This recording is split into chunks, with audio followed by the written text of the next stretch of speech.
Indonesia bersatu. Hiduplah tanahku, hiduplah negeriku, bangsaku, rakyatku semuanya.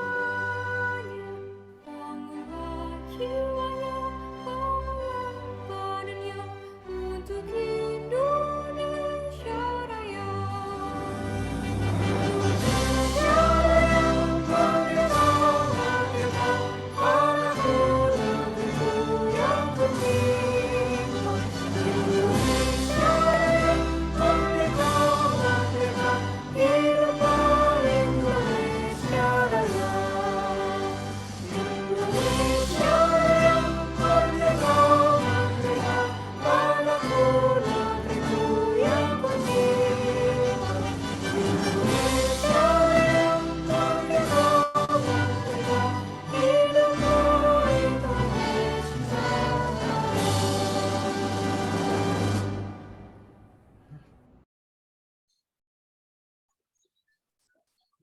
Good morning, ladies and gentlemen. Welcome to the 85th Airlangga webinar conference series, The Challenge of Imaging in Recurrent Nasopharyngeal Carcinoma. My name is Dr. Sakarisa Zerlina, along with my seniors, Dr. Asra Al-Fauzi, Specialist of Neurosurgery, and Dr. Ahmad Heriana, Specialist of Pediatrics, and my colleagues, Dr. Eko, Dr. Kenneth, David, Kevin, Arya, Vina, Rahul, and Dila. We are the organizing committee members of today's webinar. This webinar is organized by the Faculty of Medicine, Universitas Airlangga, Surabaya. We are happy to announce you that up until now, the registrars have reached 318.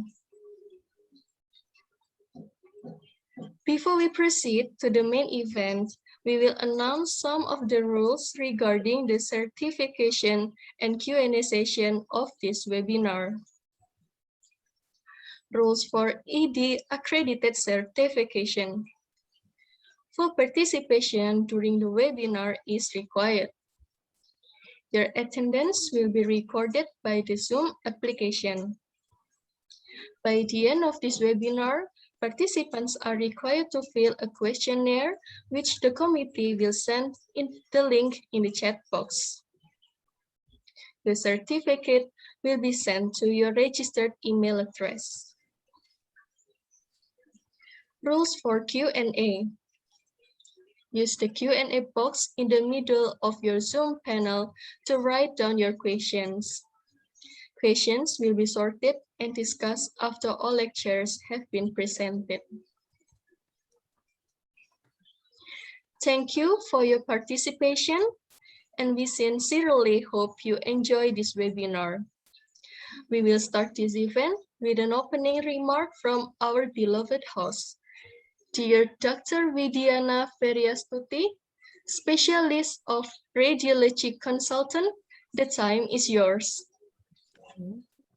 Thank you, Dr. Sakarisa, for the great introduction. It's an honor for me to serve as your host on this very special occasion, Airlangga webinar conference series, The Challenge of Imaging in Recurrent Nasopharyngeal Carcinoma. This is a recurring webinar series organized by the Faculty of Medicine of University Airlangga, collaborate with various departments with different topics each time, and now we will talk further about imaging, especially in recurrent nasopharyngeal carcinoma. First of all, let's say thanks to Allah Subhanahu wa Ta'ala, who has given us guidance, healthy and mercy, so we can attend this webinar, and also thank you for the organizing committee, moderator, all of panelists and speaker, and of course, all of the audience for participating this webinar. Before we start our presentation, we will listen some greetings from Dr.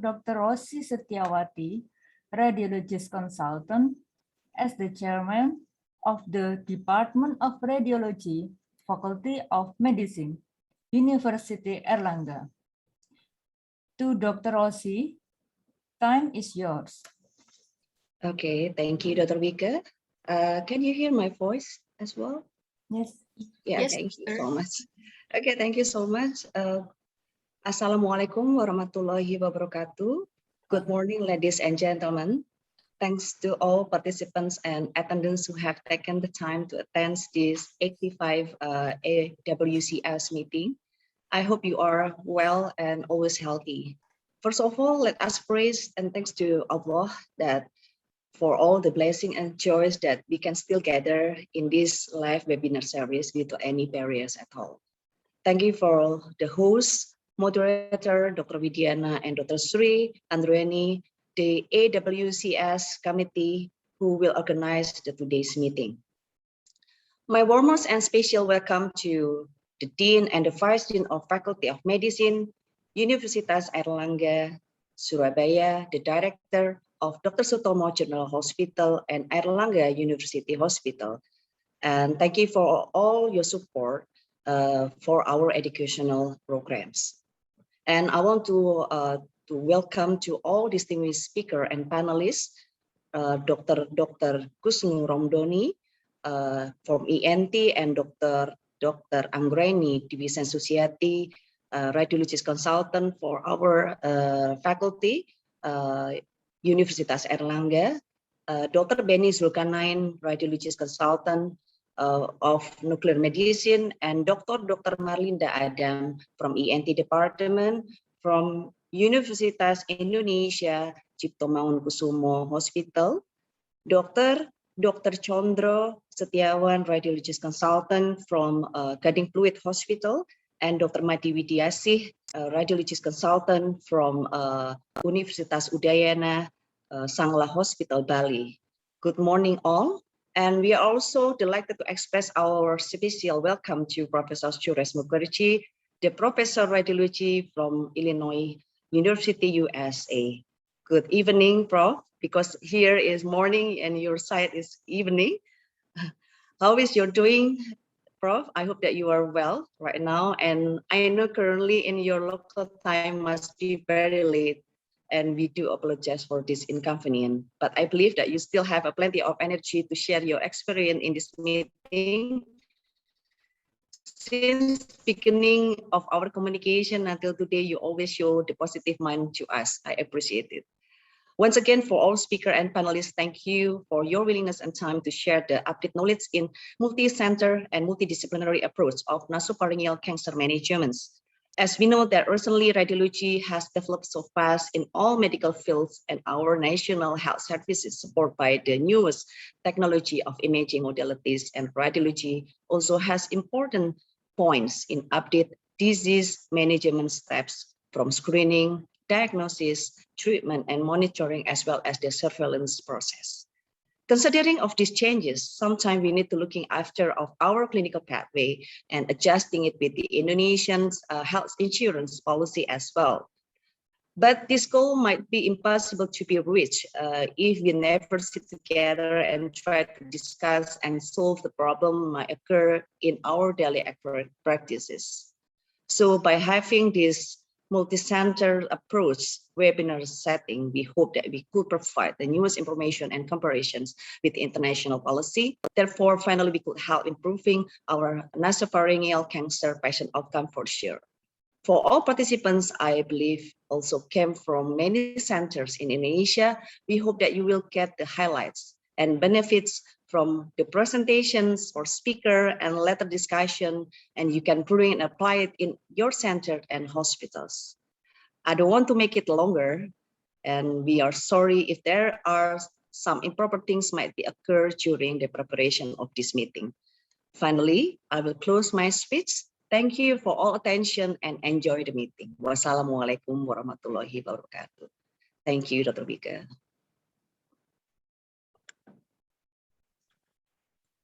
Waalaikumsalam. Thank you, Dr. Rossi, for your great opening. Ladies and gentlemen, on this webinar, we have several agenda as follows. First, opening, and then topics, presentations by our speaker, and question and answer session. guest discussion by all speakers and panelists, and then closing.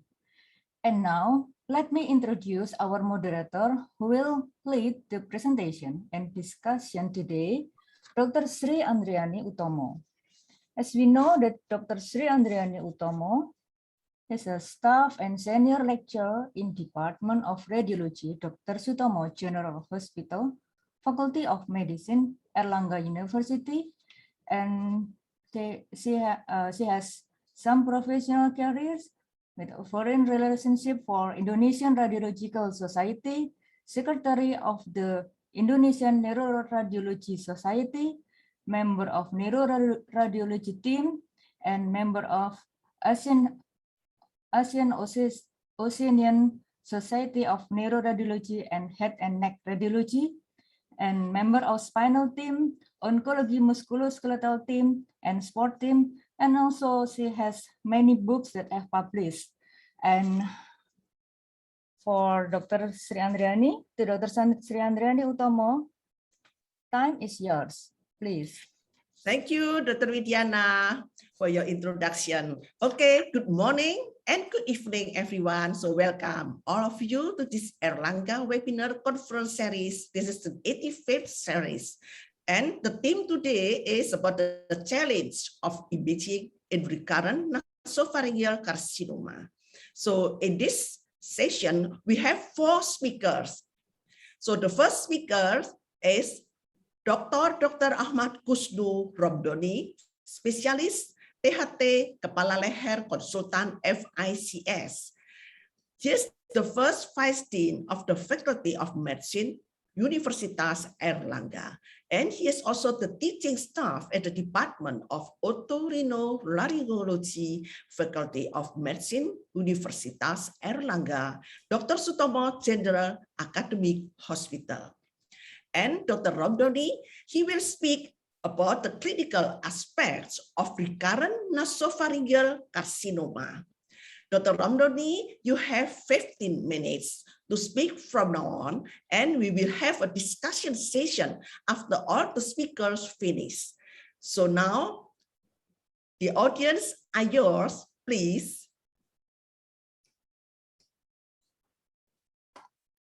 Okay, thank you very much for the committee to invite me to this very great moment, the Airlangga webinar conference series, the number 85th.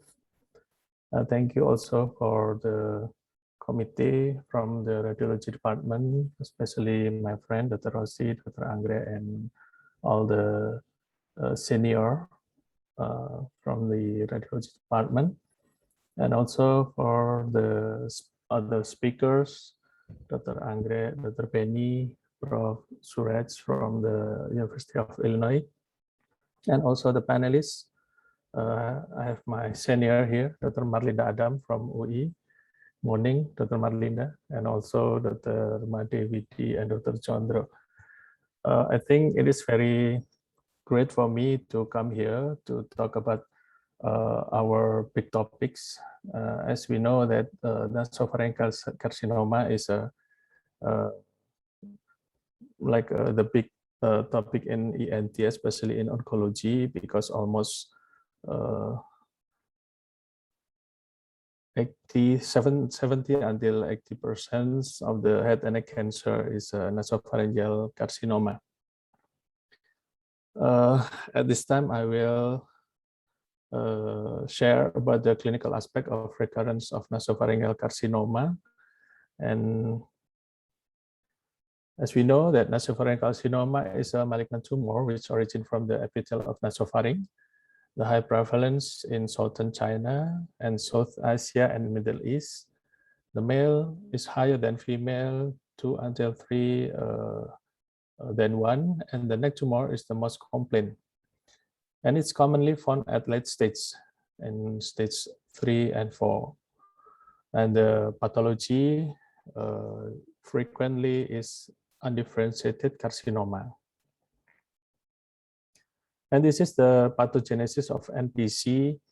Now we so many studies about NPC pathogenesis, and they show that epigenetic modification and also survival promotion, stemness properties, genomic instability, and immune evasion as a cause of the NPC problems. And we cannot forget about the virus, especially in Epstein-Barr virus, which has the protein as we know as oncoprotein class 1, the class 1 that can make induce the pathogenesis of the NPC, like latent membrane protein and EPNA, and also EPER. And this is the occasional of the driver mutation, EBV, and also the carcinogenesis, which collaborate to make the NPC become the tumor and also the spreading into the metastatic process. The NPC usually infected by EBV at the childhood, and it is very special moment because in the history before, we know that the people from China has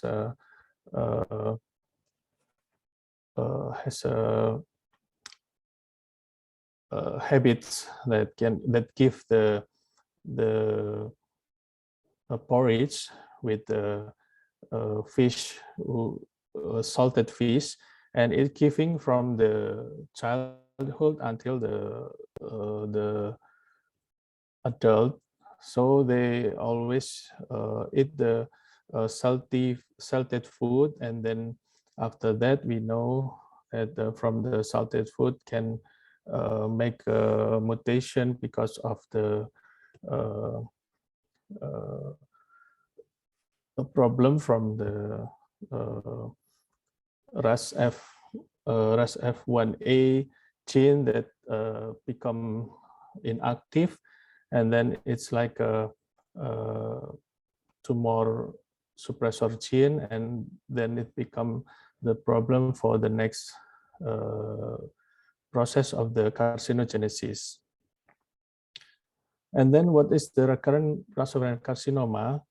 This is the case, a patient who had complete response but developed recurrence at primary sites more than 4 months following completion of radical radiotherapy.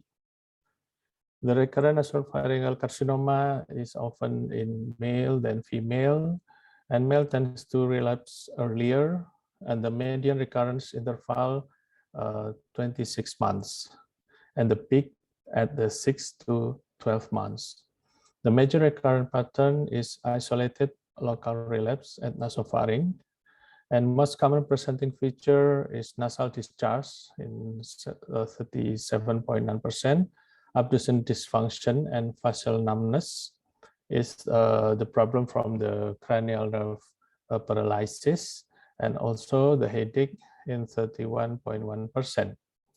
The most patients had advanced disease at initial diagnosis, and the most recurrent stages were more advanced than the primary stage. And this is the problem also for the clinician to give the therapy to the recurrent case of nasopharyngeal carcinoma.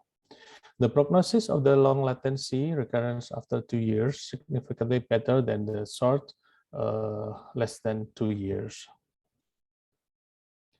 The probability of invasion of the structure adjacent to the nasopharynx, such as oropharynx, the peritonial space, and the carotid artery sheath, can be observed to be significantly lower in recurrence NPC.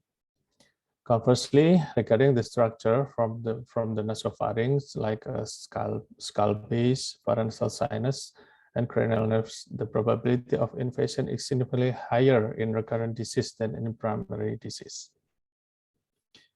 The diagnosis of the recurrence nasopharyngeal carcinoma we can find from the clinical feature, from the history or anamnesis. You can find that there is a relapse of the neck tumor or there are cephalgia and also bloody discharge from the nasal.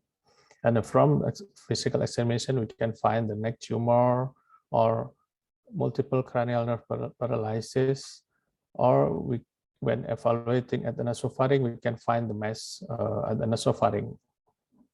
And also, if we find the clinical feature that according to the nasopharyngeal carcinoma, we can follow by radiodiagnostic, such as plain radiography for chest and USG abdomen and CT scan with contrast or combined with the MRI with contrast. And also we recommend the PET scan for after 6 until 12 months post radiotherapy. And also we evaluate the pathology such as biopsy and also neck FNAB. This is a clinical feature. The neck tumor is the most common clinical finding to the patient with the NPC. And usually the neck tumor at the level 2 and 3. And we can follow it with the FNAB, and also when we evaluate the nasopharynx, sometimes we find the tumor relapse like the right picture. And also when we find the cranial nerve examination, we find the cephalgia, paralysis, there are paralysis or no. And then we can also find the epistaxis and the diplopia because of the abduction paralysis. And from chest X-ray, sometimes we find the metastatic process. But as long as we know, in Indonesia, we usually use the chest X-ray to exclude the metastatic at the lung. But in recommendation for international, we use the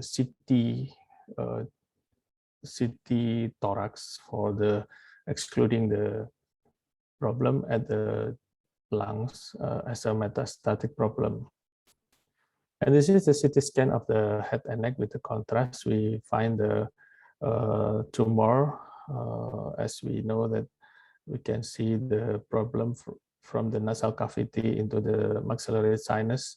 And also from the axial plane, we find the problem in the nasopharynx that has occlusion to the fallopian tube.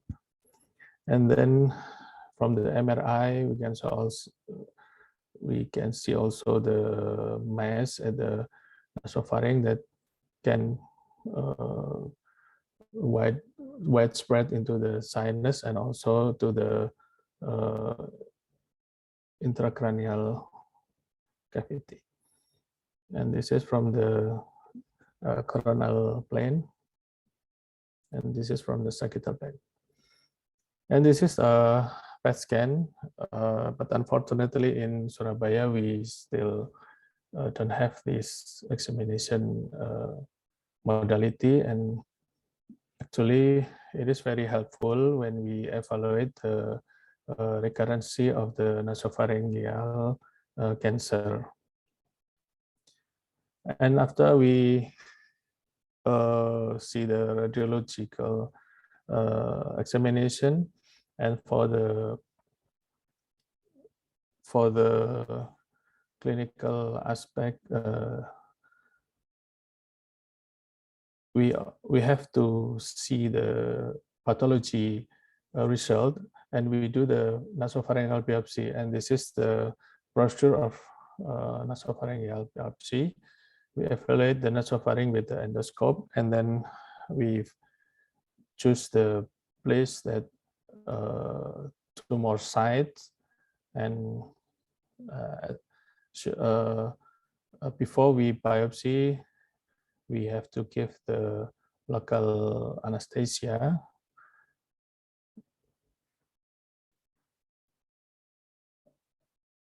Yeah, we do it with the local anesthesia, but sometimes in patient with the elderly or we need more evaluation, we do it in the general anesthesia.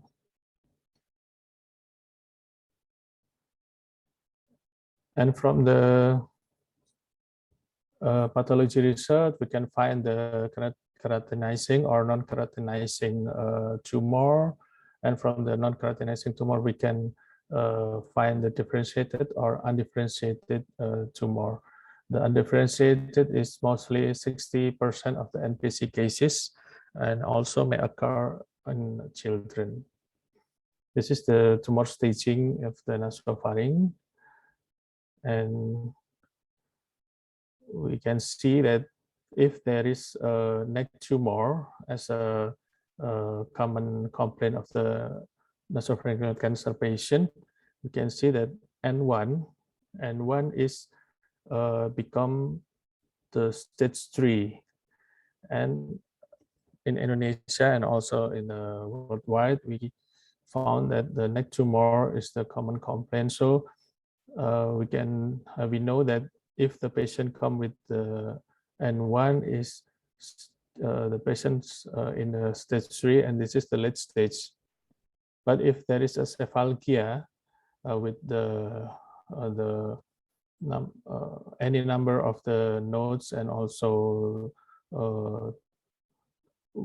if the patient with cephalgia, the stage is jumping into the T4.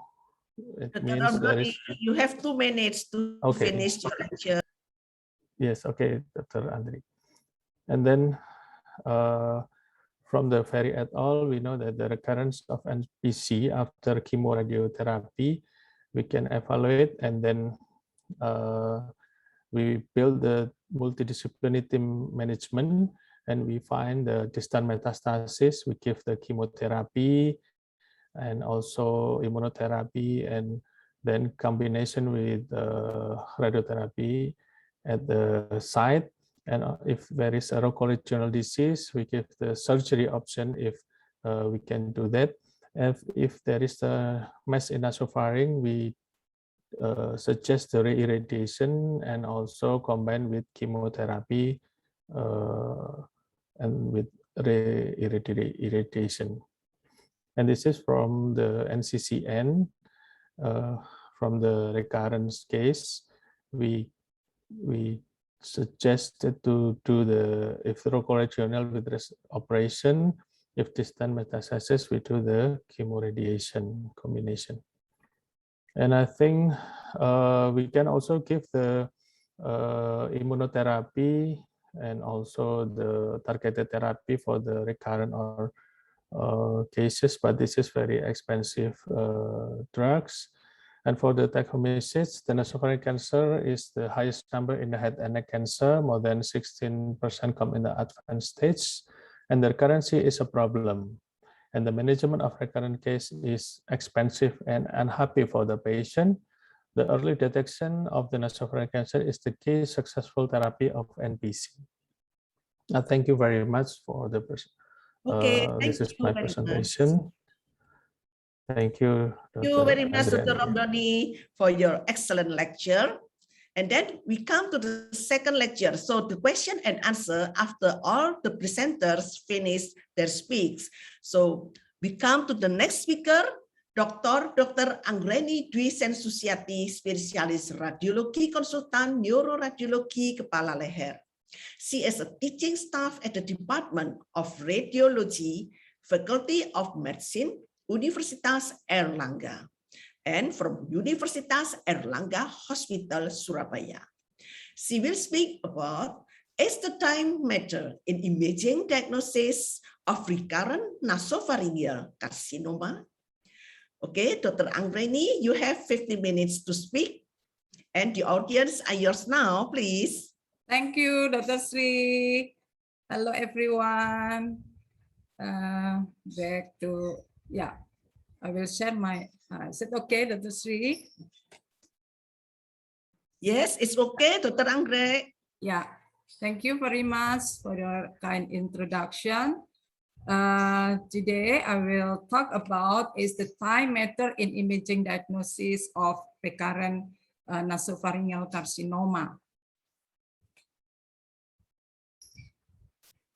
Yeah. Okay. Yeah, my content is introduction, clinical failure, the diagnosis tool, the timing of NPC diagnosis, and the conclusion. As we know, the management of recurrent nasopharyngeal carcinoma challenging clinical problems.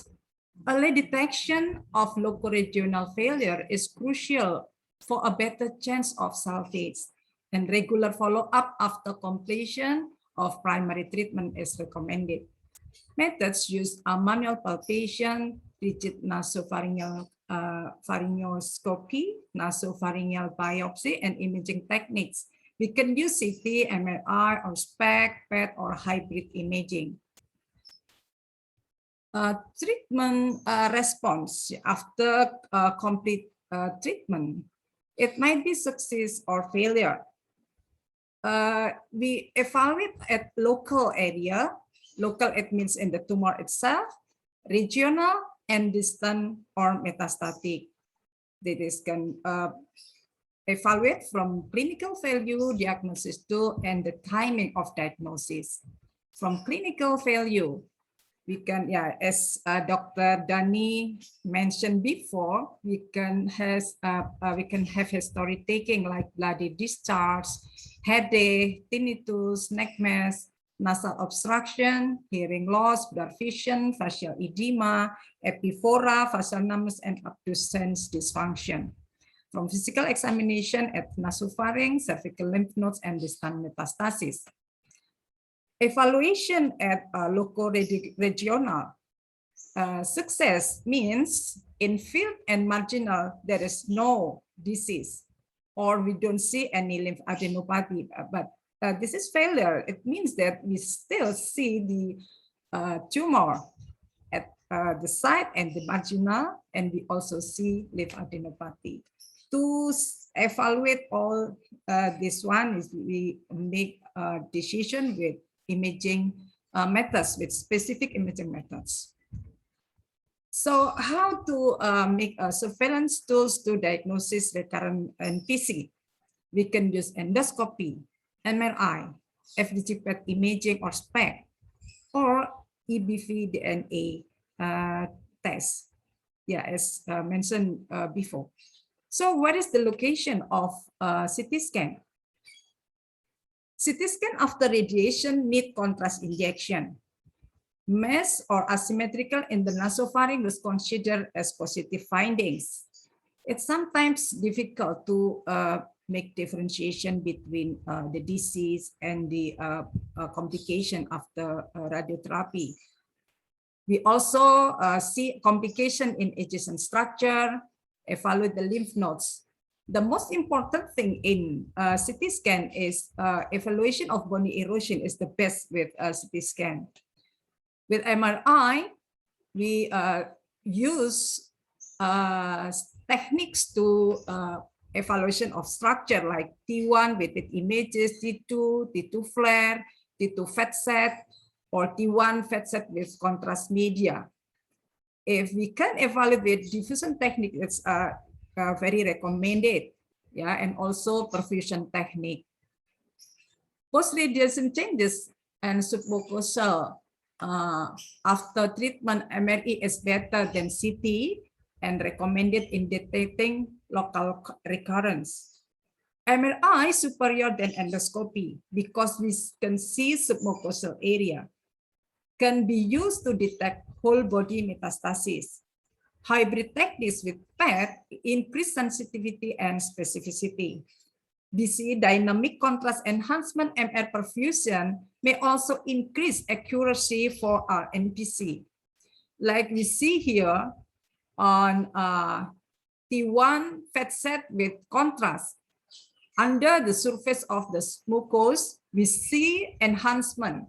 So we make a evaluation that there is recurrency after treatment. How about MR perfusion? We can use dynamic contrast enhancement to see whether there is recurrency through the the high perfusion in this area. And also we evaluate with the curve.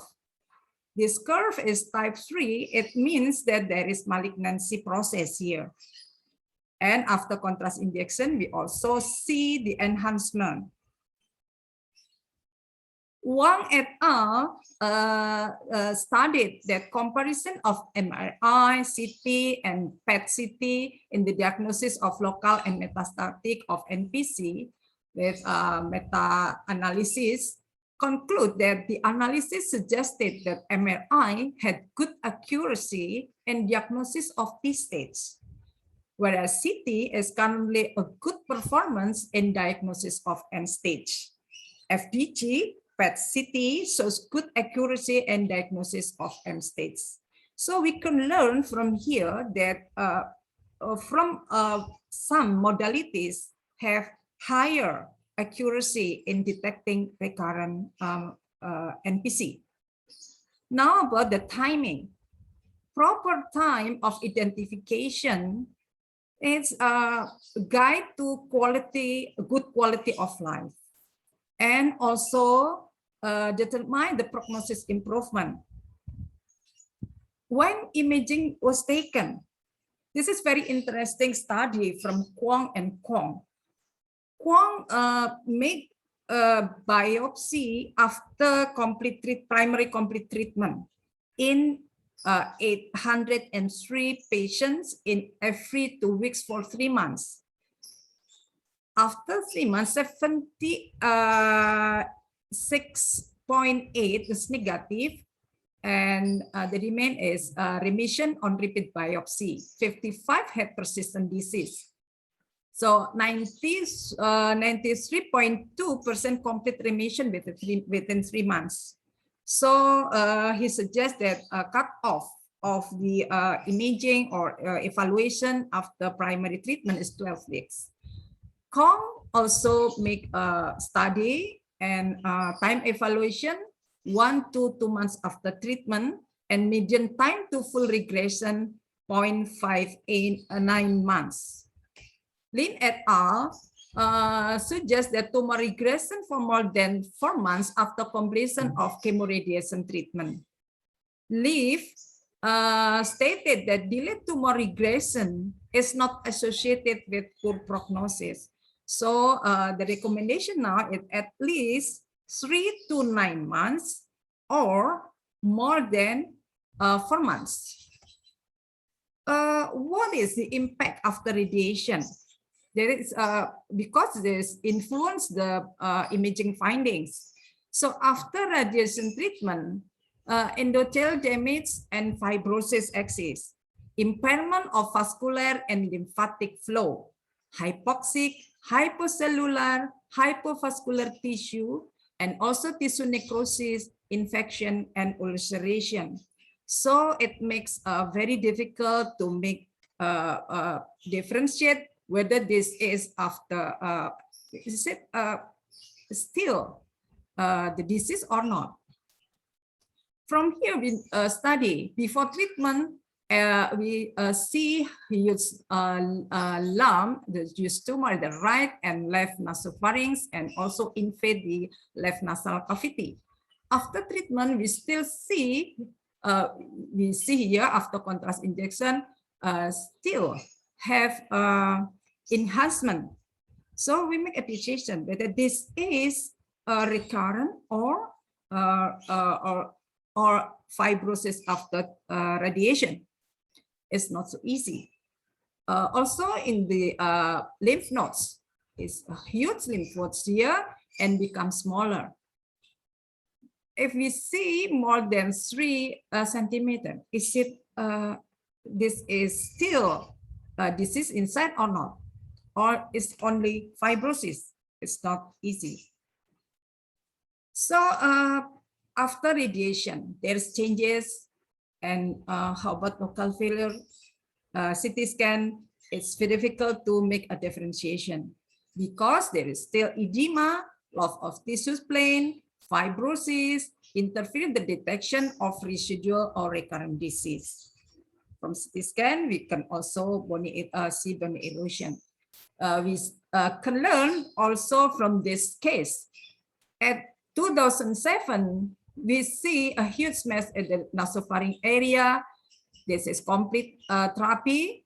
We don't see any tumor here in the nasopharynx. 1 year after, we see below this plane, we see asymmetrical.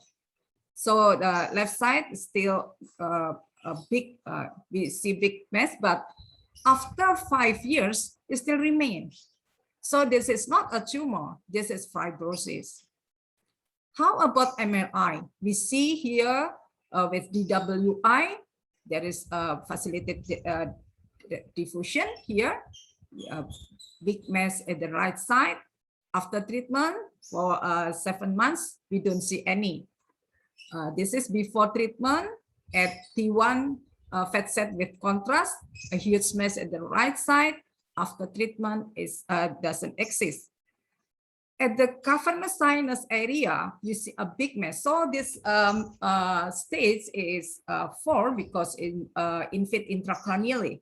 After treatment, it's doesn't exist anymore, and this is before and this after. So MRI maybe is easier to evaluate the local. How about the lymph nodes? From MRI, we can also see lymph nodes very well. Yeah, this is T2 on T2. This is after contrast injection. We also see at the left side. This is DWI after treatment. We see here, still see small lymph nodes, and also we see from DWI. So we can suggest to clinician, we see small lymph nodes at the right side, and maybe we can evaluate via ultrasound and also can eradicate the lymph nodes. We now see how a national follow-up therapy from follow-up imaging or curative therapy is carried out at least 3 months. National protocol recommend the MRE for evaluation with contrast, T2, fat set, DWA, and ADC. No, perfusion is not exist here. And Dr. Angreni, you still have 3 minutes to finish the lecture. Yeah, this is my last. Bone scan to assess response to therapy for bone metastatic lesion. For follow-up therapy with chemotherapy treatment with CT scan at the middle of the cycle. International follow-up therapy, if you don't see any cancer, so the suggestion is PET CT at least 12 weeks after treatment. If cancer is detected with PET, MRE, we can get CT or MRI or both. If the cancer is exists, imaging may not be done, or CT with contrast, MRI with contrast, or both, or FDG PET and a PET CT. So in my conclusion, the timing is one of the most important in making diagnosis for recurrent nasopharyngeal carcinoma. Your approach in imaging technique may increase sensitivity, specificity, and accuracy in RNTC, and the choice of diagnostic may consider the availability of diagnostic modality, the capability of the technology, and the cost effectiveness. Thank you very much for your kind attention. Thank you, Dr. Angreni, for your very nice lecture. Okay, so for everyone, when you have any question, please write your question in question and answer button. So now we go to the next speaker. So the third speaker is Dr. Benny Sulkarnain, Specialist Radiology Consultant, Radiology Nuclear. He is the head of Nuclear Division, Department of Radiology, Faculty of Medicine, Universitas Indonesia, and Dr. Cipto Mangunkusumo Hospital. Dr. Benny, he will speak about the hybrid imaging in recurrent nasopharyngeal carcinoma diagnosis problem in Indonesia. Okay, Dr. Penny, the audience and yours now, please.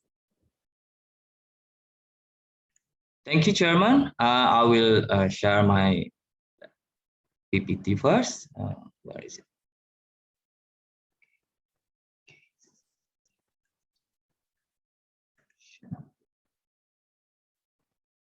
Is it my PowerPoint? Already good, Dr. Penny.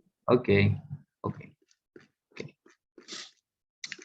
Thank you, Chairman. I will start my presentation now.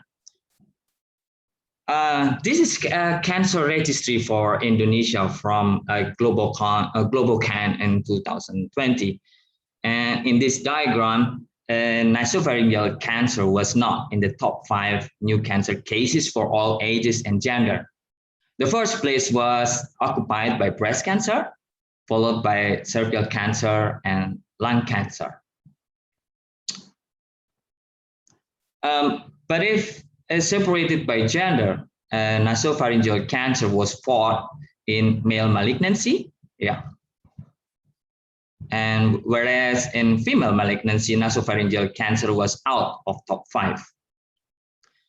Cipto Mangunkusumo Hospital also has a hospital-based cancer registry that was published in a book entitled Laporan Registrasi Kanker, and this is a Cipto Mangunkusumo Hospital-based cancer registry book for 2014.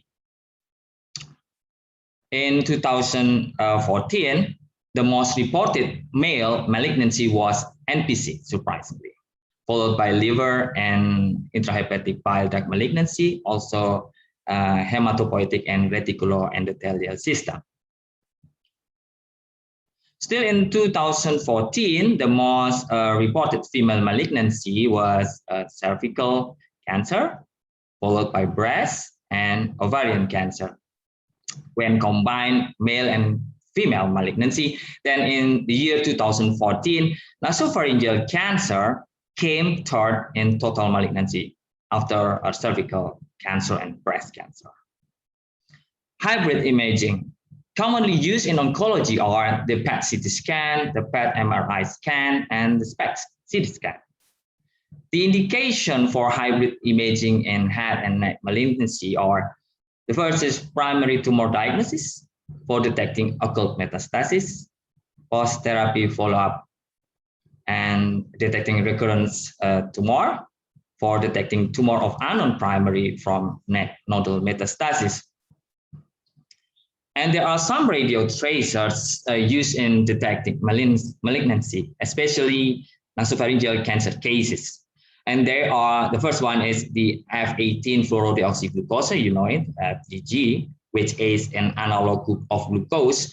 And this radio tracer is used commonly not only for malignancy, but also in other disease, such as infection, assessment of cardiac cell viability, and etc. The second one is F18 fluorothymidine of FLT. This radio tracer shows the proliferation level of tumor cells. And this radio tracer can be used to assess response to chemotherapy.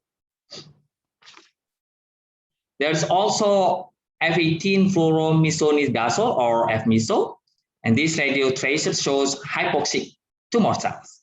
And that can be used to identify the radio-resistant malignancy cells. And this is essential in planning radiotherapy using intensity modulated radiotherapy or IMRT. The last is gallium-68 fibroblast activation protein inhibitor or FAPI. And this is also one of the radio tracers that can show proliferation level of tumor cell, the same as FLD. The following slides are images of recurrent nasopharyngeal cancer shown by PET radio tracers. The first image is 59-year-old man with NPC 16 months after concurrent chemoradiation therapy. The axial T2-weighted image shows an irregular mass in the left nasopharynx. This is pointed with arrow. And the on figure B, the PET finding is true negative when the image showing a no uptake in corresponding area. 45-year-old woman with NPC 12 months after IMRT. The axial T2 weighted image of MR image show a questionable left-sided high jugular adenopathy. But on figure B, FDG PET reveals an additional metastatic node in the right supraclavicular fossa, in addition to the left-sided high jugular metastatic node. So it's okay with the MR and the PET. The next is a 45-year-old woman with NPC 12 months after concurrent chemoradiation therapy. The FDG PET scan shows an area of uptake here in the left hilar region, but chest CT scan shows a small pulmonary nodule here, correspond to the PET FDG finding, but disclose another tiny nodule here in the right lower lobe. The follow-up of CT scan 2 months later show that these two lung nodule is enlarged. This is interesting. A 53-year-old man with NPC 14 months after IMRT and intracavitary brachytherapy. The axial T1 weighted MR shows an irregular mass here in left nasopharynx, and the FDG shows an high uptake also in the corresponding region. But this one is false positive finding because the histopathologic findings showed acute and chronic inflammation in here, and follow-up MRI 4 months later showed regression to the lesion. So this is very interesting image. This image showed that hyperactivity on FDG PET did not always associated with tumor cell activity. In this image showed inflammation process. A 44-year-old woman with NPC 9 months after IMRT, the coronal contrast enhanced T1 weighted image on MR shows an asymmetric mucosal thickening here.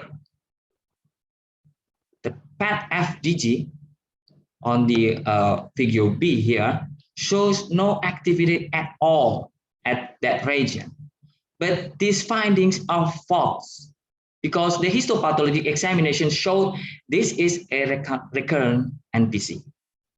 Another interesting image because this image shows that negative findings on FDG PET does not automatically exclude recurrence.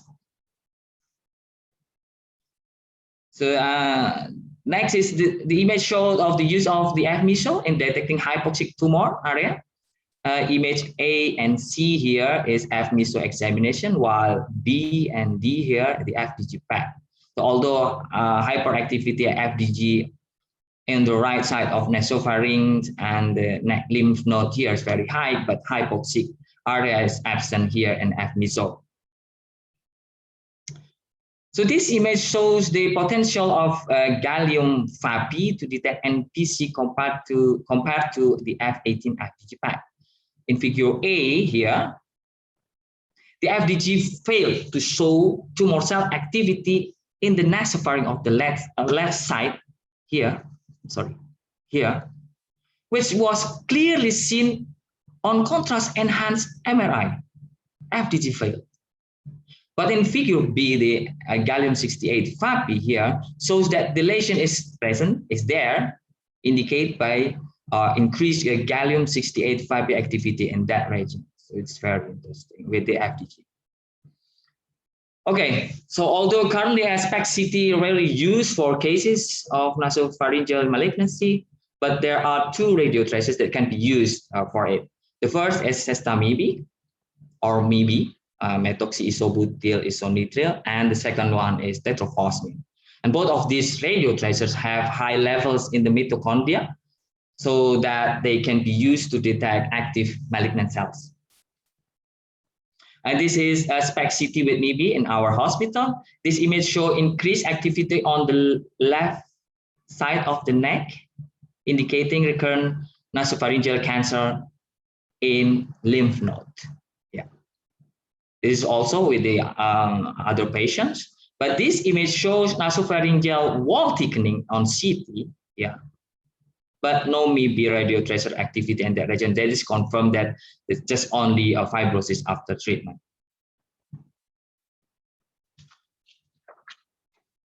In Indonesia, for hybrid imaging examination, only PET CT scan and SPECT CT scan are available. The radio tracer available for nasopharyngeal cancer are only FDG for PET CT and only MIB for SPECT CT. That's very critical, I think. And this is Indonesia's map. There are only 7 hospitals that have hybrid imaging equipment, and only 5 of those 7 have PET CT. In Jakarta, we have 4 hospitals: Darmais National Cancer Center, Gading Pluit Hospital, Cipto Mangunkusumo Hospital, MRCCC. Only 3 of it has PET CT scan. In Bandung, there are 2 hospitals, Hasan Sadikin and Santosa Hospital, that and only 1 of it has PET CT. In Samarinda, thanks God, we have 1 hospital that has, right now they have PET CT, and maybe in the next future they will install PET CT, I heard. So the problems on recurrence and PC diagnosis, because of what the CT scan and MRI report enhanced mass, but give no information for tumor activity. PET CT and SPECT CT give information regarding cell activity, but sometimes deliver false information. Negative finding on FDG PET does not always exclude active tumor. Positive finding on FDG PET does not always detect recurrent tumor. And in Ministry of Health Regulation number 52 in 2016, the National Health Insurance only cover half of PET scan total cost. It's around 8 million rupiah. I don't know about US dollar, because it's stated here in rupiah. I'm sorry, Professor Chris, maybe I can change in US dollar to make you know. And not all of hybrid imaging center accept National Health Insurance in their service. And this is information from Darmais Cancer Center. For each cancer type management, National Health Insurance only allowed PET CT scan examination only once. That is ridiculous for me, because we know that PET CT scan or hybrid imaging must be not just only one for a better management of cancer. I think that's all that I can present. Thank you very much for your attention. Assalamualaikum warahmatullahi wabarakatuh. Thank you very much, Dr. Sri Andriani. Okay, thank you very much, Dr. Benny, for your excellent lecture and on-time lecture. Okay, and now we go to the next speaker. This is our lecturer, a special lecturer, our distinguished guest lecturer, Professor Suresh K. Mukherjee, MD, MBA, FACR. He is a professor of radiology, University of Illinois, and also ProScan Imaging Regional Medical Director. Professor Suresh, he will speak about imaging diagnosis in both targeted treatment of nasopharyngeal carcinoma. Professor Suresh, you have 35 minutes for your speaks, please. Great. Thank you very much for the privilege of being here. And again, what a privilege and an honor it is to be invited. Can you see my screen? Okay, we have seen Professor Suresh. Yeah. Great. Okay. Well, thank you very much. Actually, I was told I had 40 minutes, but I can cut it down to 35 minutes if you wish. That would be fine. So I think if you look at my title, I have appointments in radiology, radiation oncology, and also ENT. And the reason why I say that specifically is because really for nasopharyngeal carcinoma, this really is a team approach. And I've always felt that in order to try to prevent recurrences and also diagnose recurrences earlier, you really need to take a team approach. And that's radiology, radiation oncology, and ENT. And I do want to thank some people that donated some slides: Nancy Fishbein from Stanford, Minerva Becker from Switzerland, and also Remy Lobo from University of Michigan. So the outline of my talk is I'm first going to talk about some patterns of recurrent disease, and we'll specifically talk about local regional recurrence, We'll talk about perineural spread, and we'll talk about some unusual nodal recurrences. We'll then talk about some advanced techniques and maybe give you a couple of pointers. And I listened with great interest regarding some of the challenges that you have in Indonesia, both on technology and reimbursements. But I do have one, something that I've learned over time that's really helped me look for early recurrences. And we'll find out, we'll finally end with some complications. So in order, I've always felt, I know this panel consists of an ENT surgeon and also radiologist, but it's also important to remember that radiation oncologists be intimately involved in this, because nasopharyngeal carcinoma really is initially treated by a combination of radiation therapy and chemotherapy. And for us as radiologists, I think it's really essential that we understand how this is treated by our radiation oncology colleagues. So what our radiation oncologist colleagues do is that if you do have a nasopharyngeal carcinoma, as is seen here, what they end up doing is they end up contouring around where they think that bulk of the tumor is.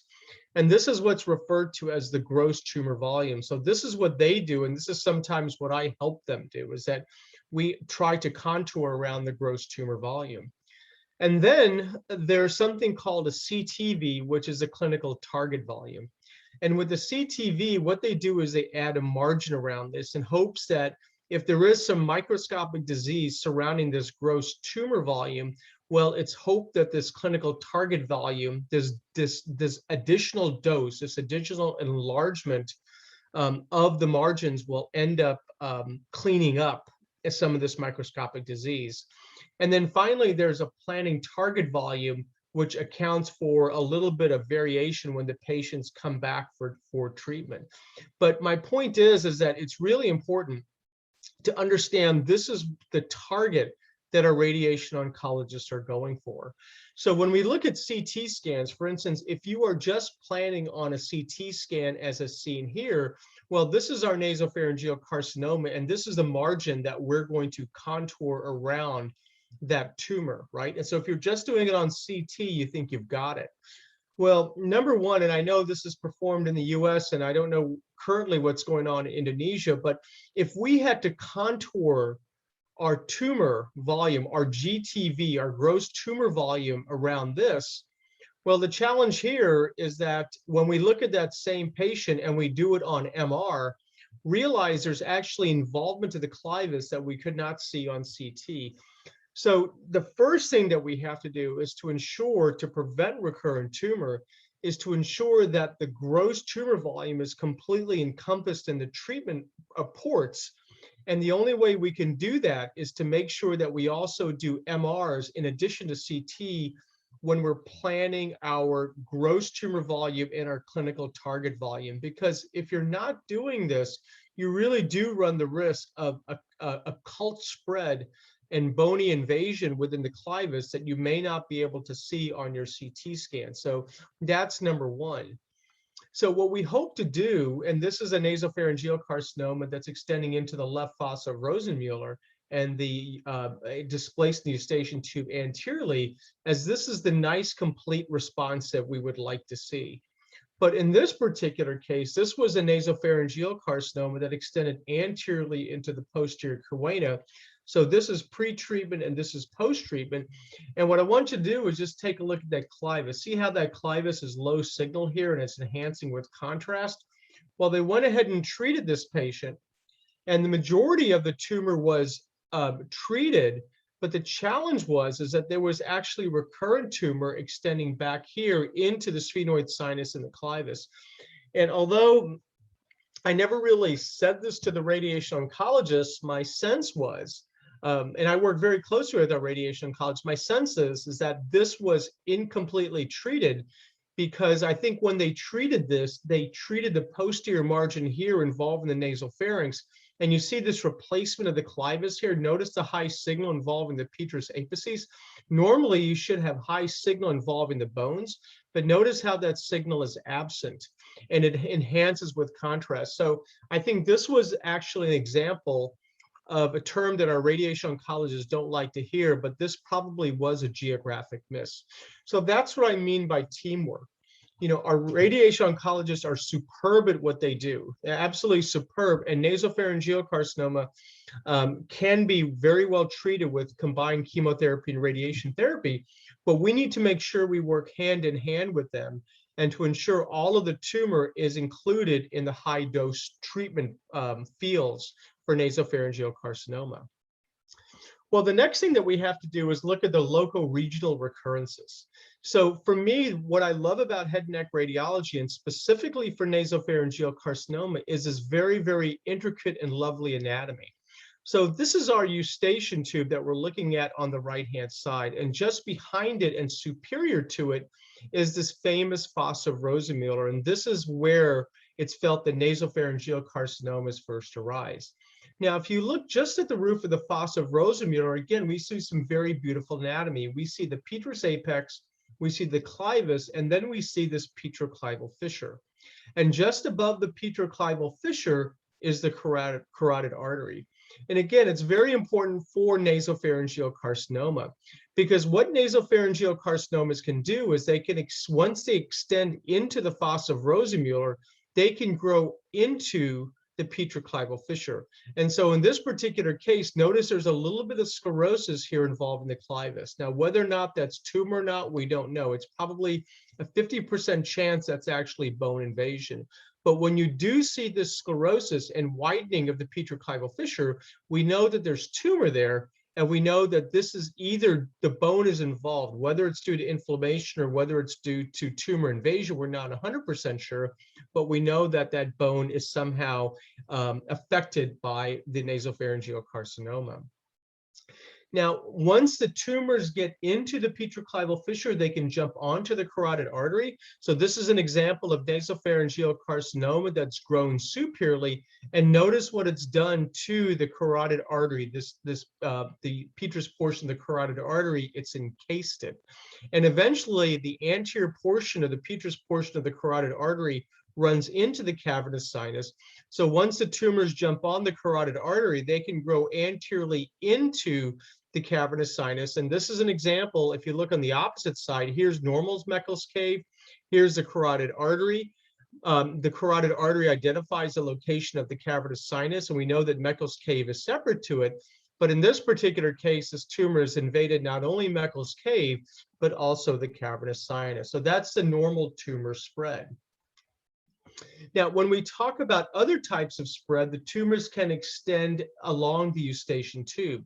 And remember, the eustachian tube is an opening that extends from the inferior portion of the middle ear cavity and extends to the posterior aspect of the pharynx.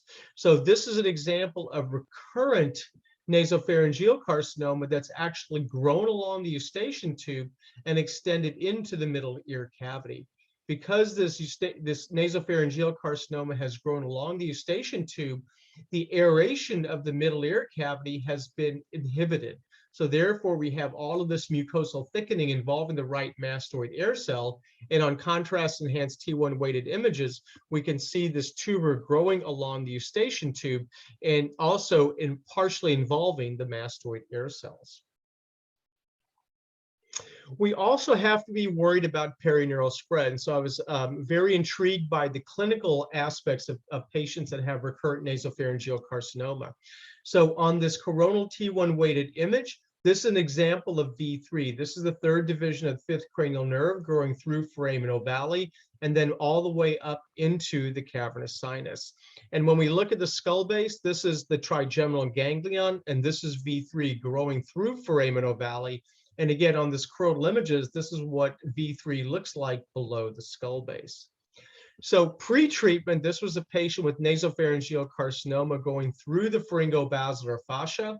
This is the lateral pterygoid muscle, and we know V3 lives right here. V3 is located just medial to the lateral pterygoid muscle.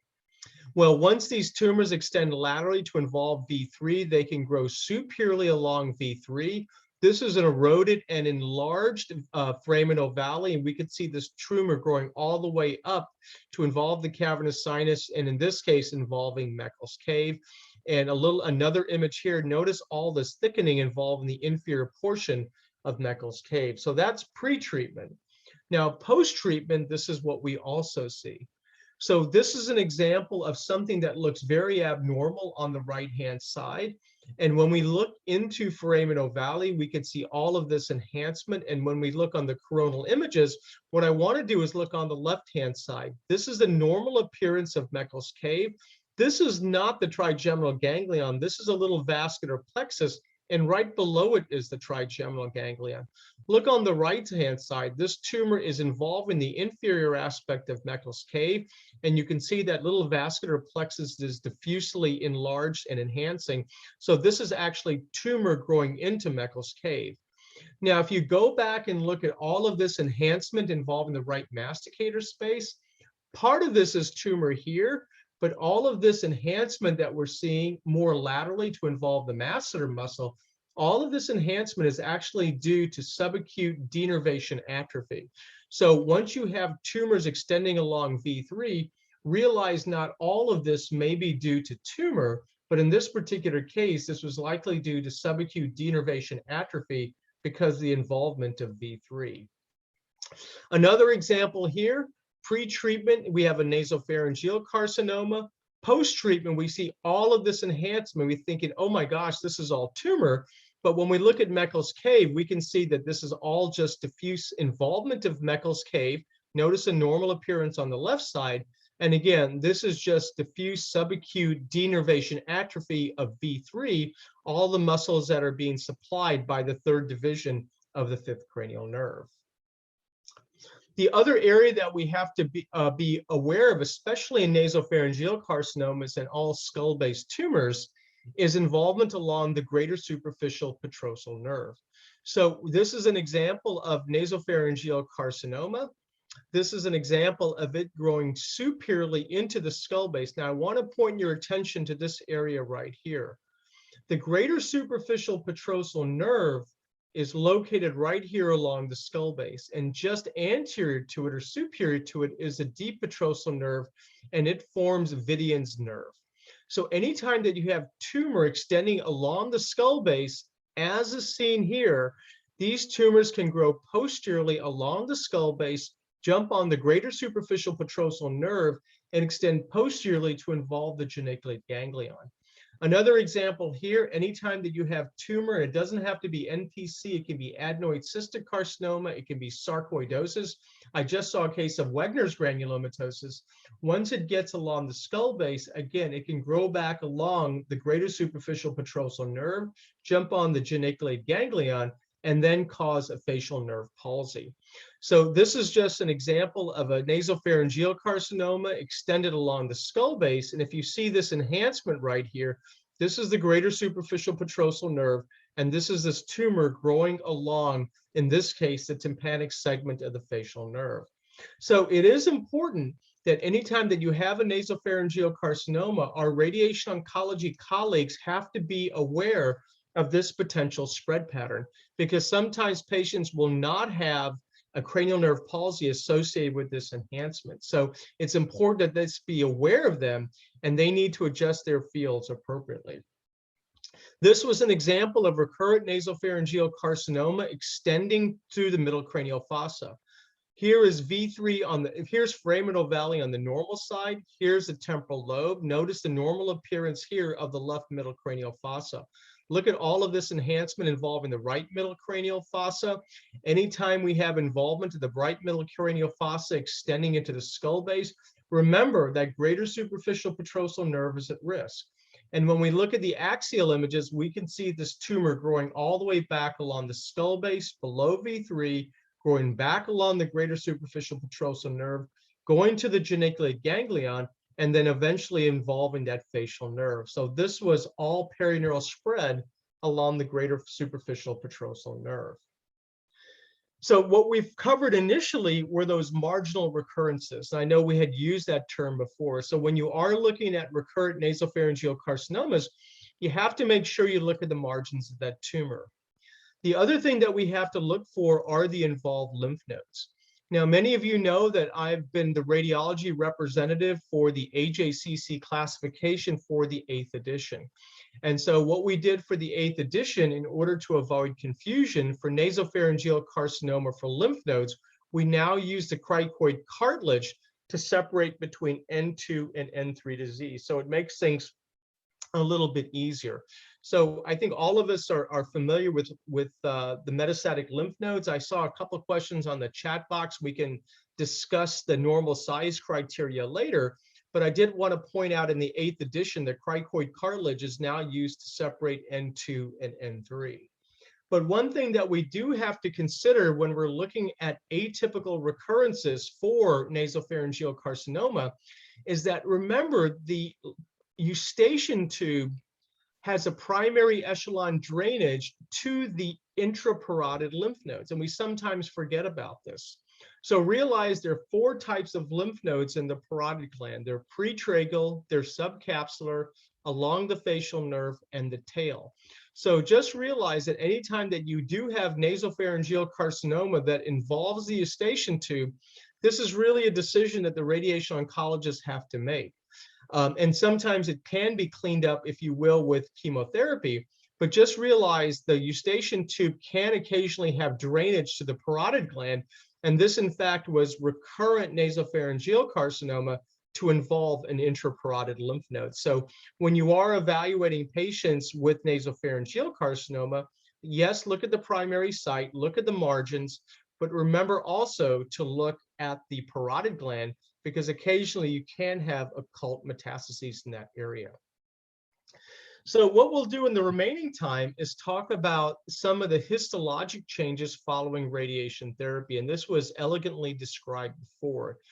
The only thing that I want to add is the following, is that once you give radiation therapy, there's an acute inflammatory response that occurs within 24 hours.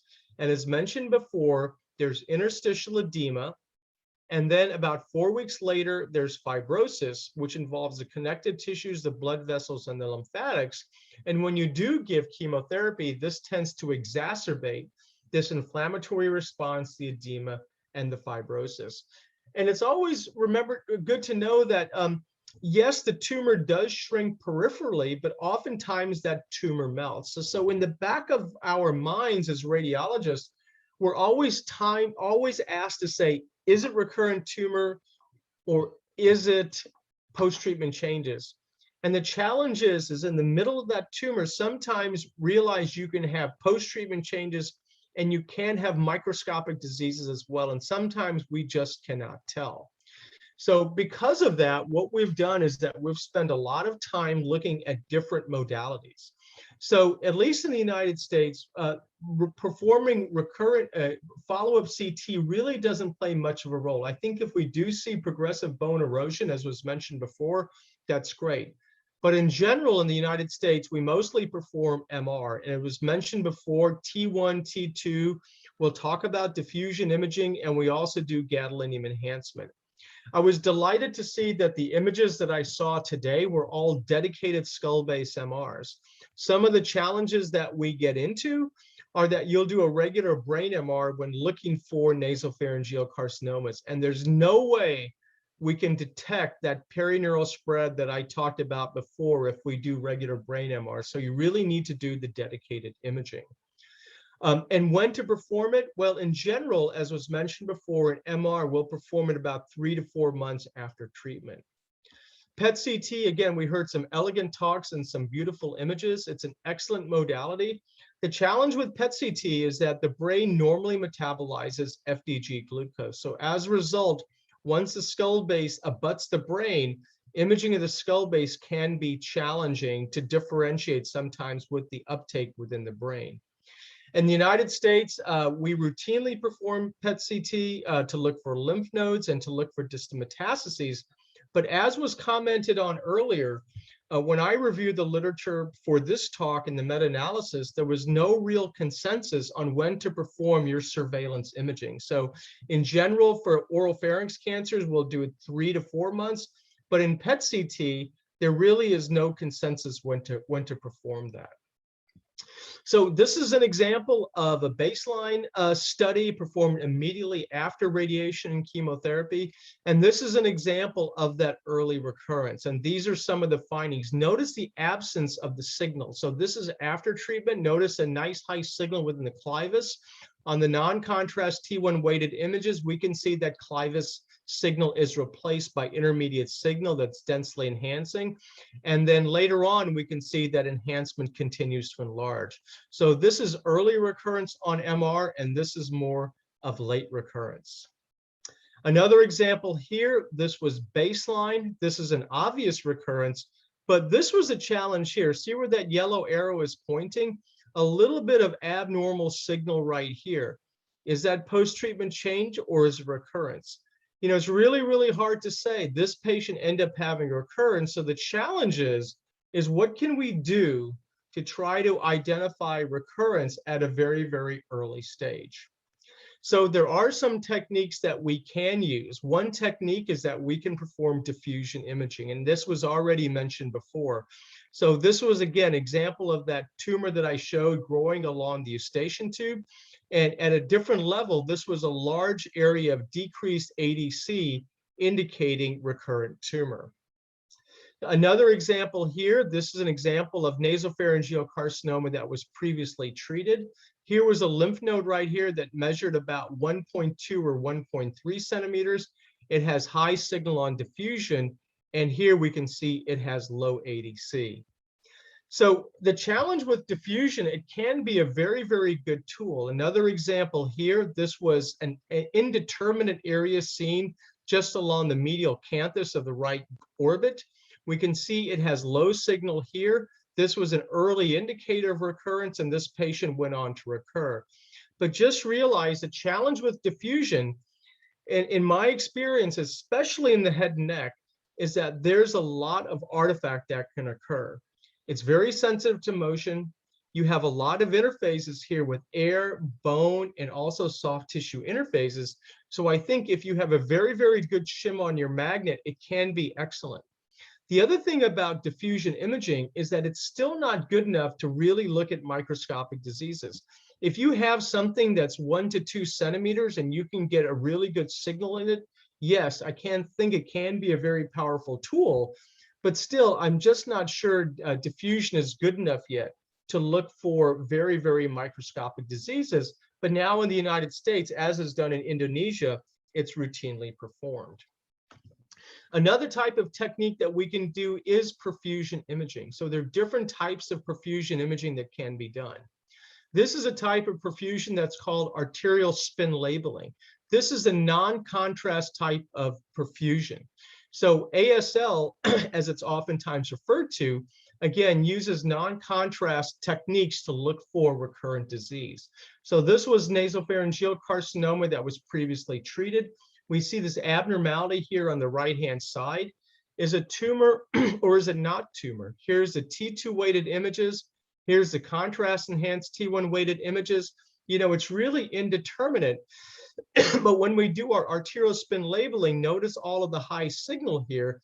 And yes, indeed, this was biopsy proven nasopharyngeal carcinoma that had high signal on the ASL imaging.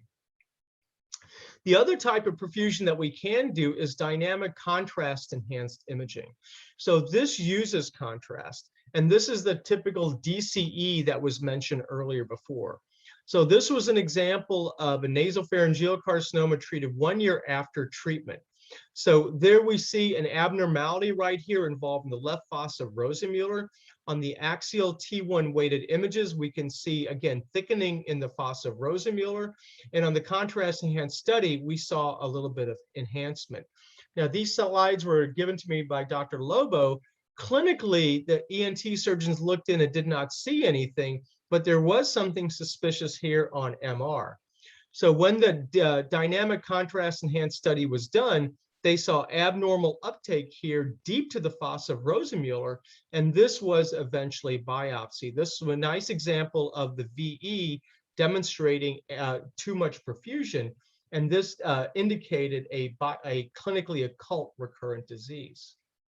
Now, this is an example of the DCE imaging here. Again, we can see diffuse enhancement when there is tumor. And the challenge that I always have is that when you see these perfusion maps, and I still get confused with the perfusion maps, it's very, very variable. Perfusion on MR is semi-quantitative, and it really varies on the bolus it's giving, the magnet that you have, and how it's post-processed. And this is what you would like to see. So after treatment, you can see all of that enhancement goes away. And this is what we'd like to see. And quite frankly, I get more confidence when I can actually see the videos play. And so this was a paper, and this tells you how old I am. I was a junior faculty when this came out. So I hate to say it, but I was born in the last century. I trained in the last century, and I learned a lot in the last century. So the current DCE techniques that we have are really based on some of these studies that were done in the last century. And I still love this technique, and I use this every day in my practice. This is a dynamic enhanced gradient echo sequence.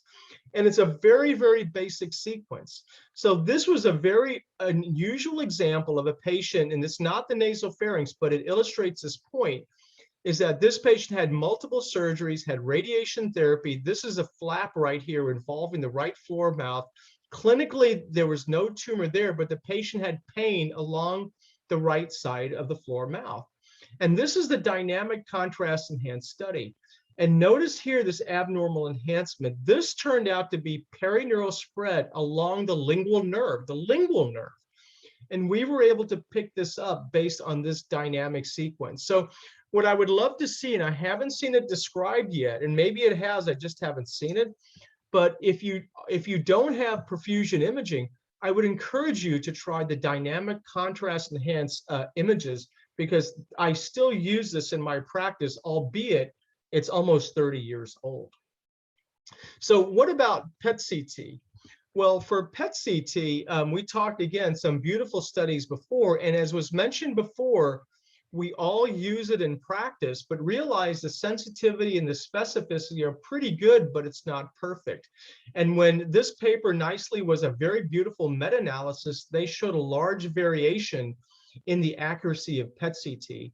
And in fact, when you looked at the positive predictive value likelihood ratio or the negative predictive value likelihood ratio, they were surprisingly low. Now, one thing that I do want to try to emphasize is that if you do PET-CT, again, the theme is teamwork.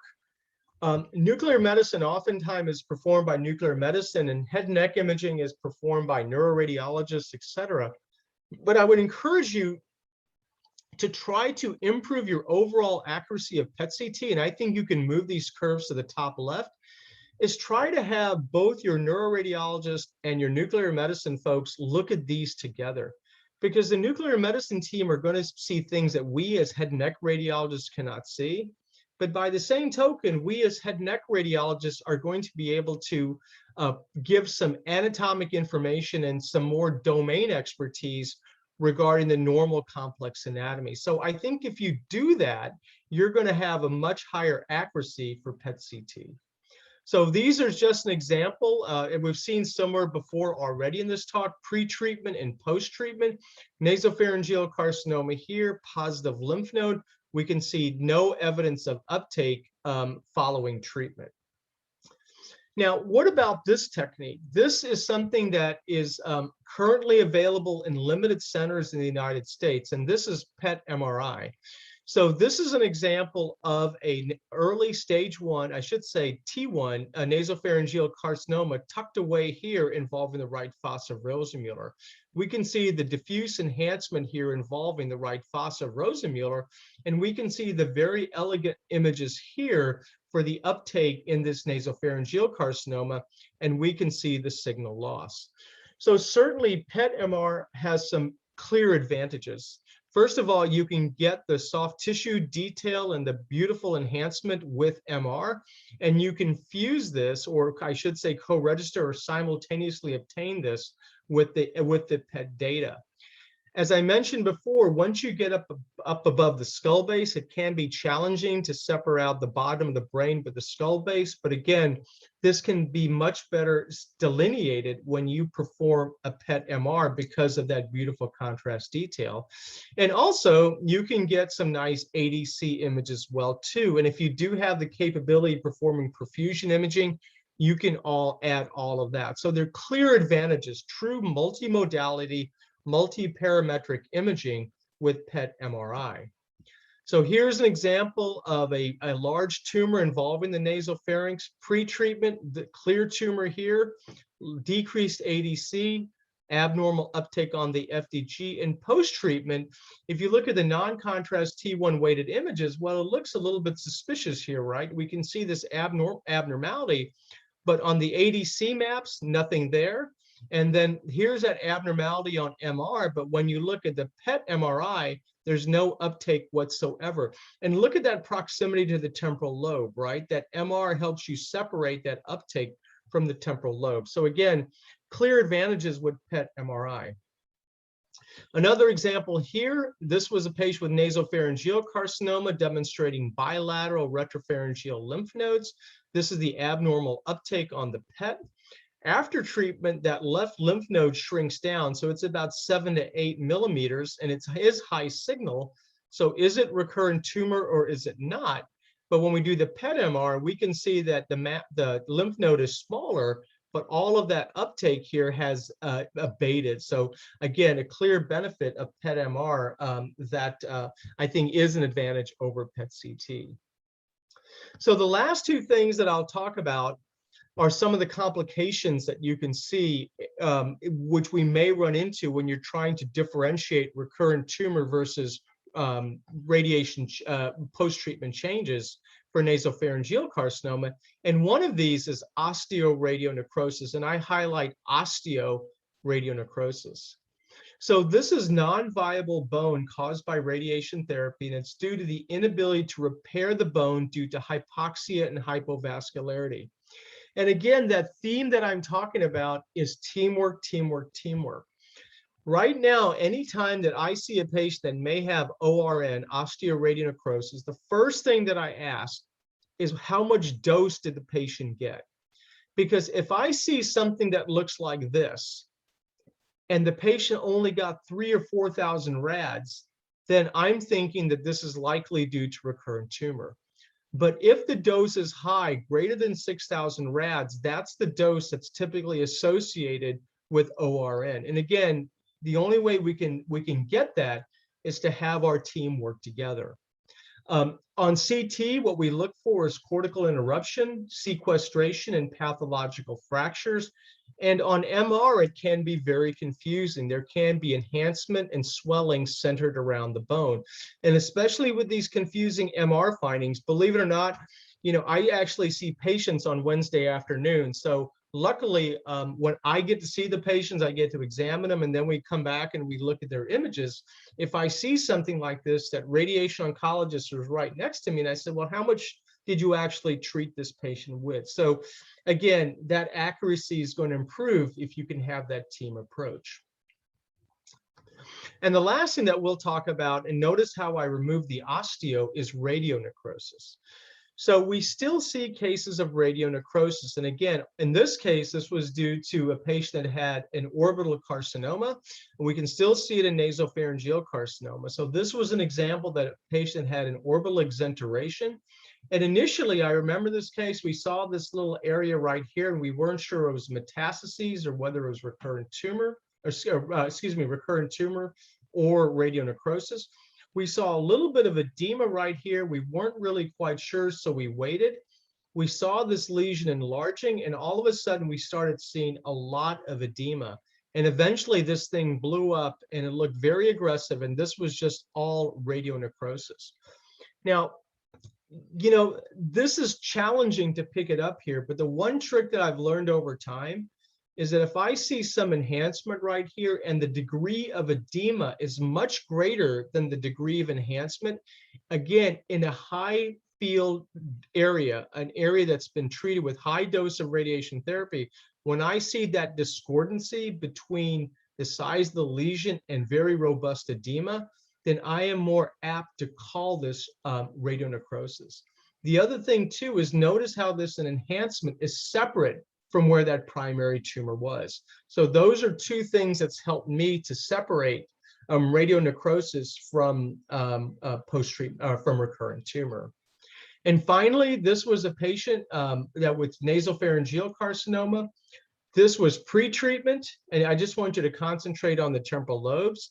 5 months after treatment, beautiful response at the primary site, and maybe a little bit of edema, but it looks pretty good.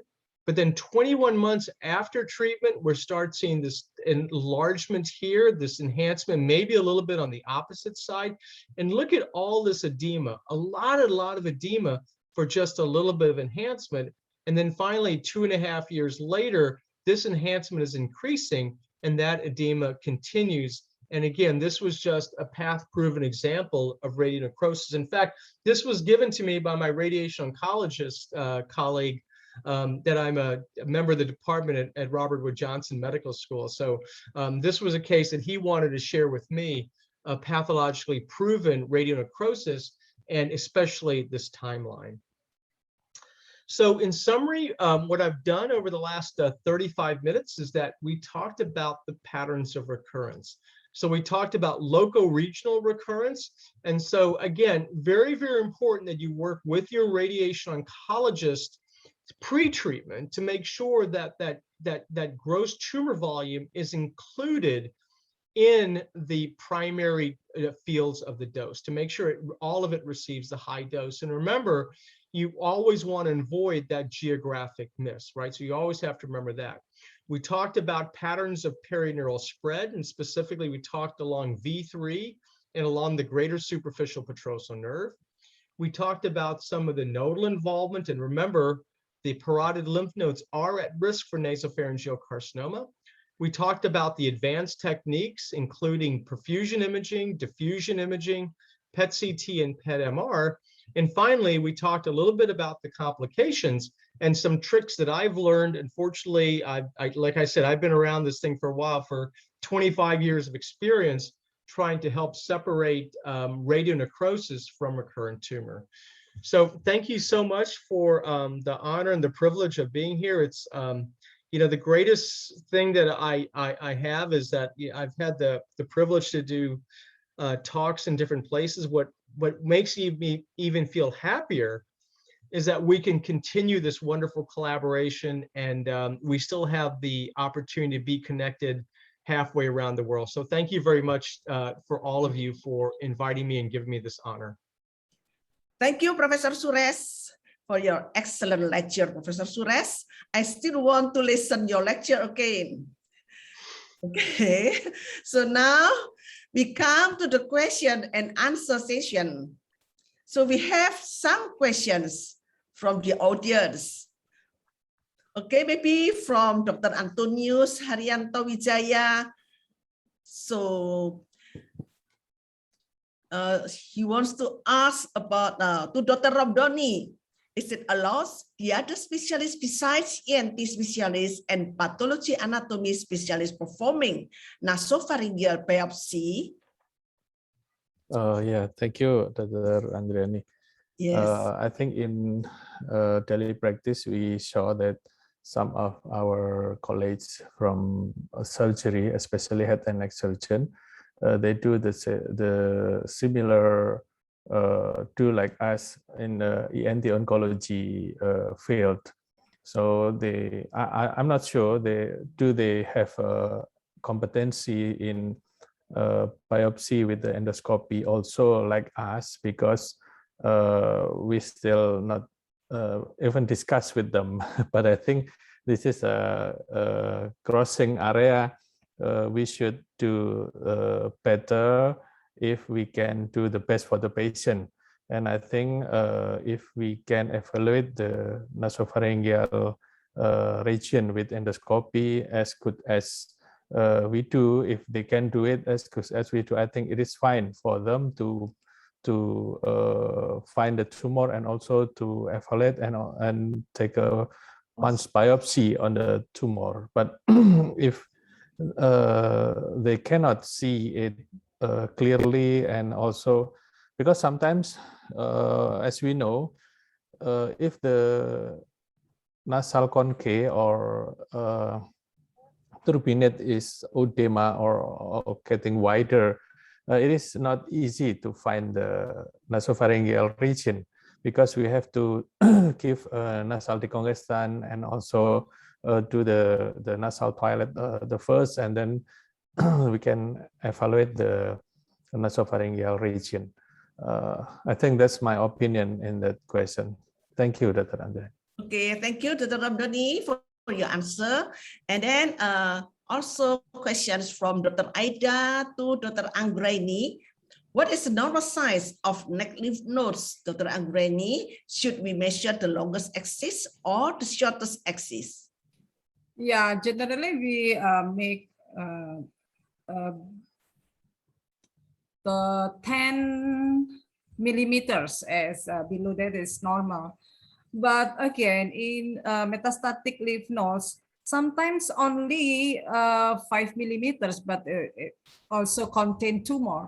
So only from the measurements, very difficult to say whether this is there is metastatic process or no. So in some cases, I do it with ultrasound to do elastography, something like that, to make increase the sensitivity and specificity, but not only from measurement. Maybe Prof. Suresh can add my answer, because if we don't have PET, or we don't have any modality. So how about that, Prof? Yeah, sure. Can you see my screen? Yep.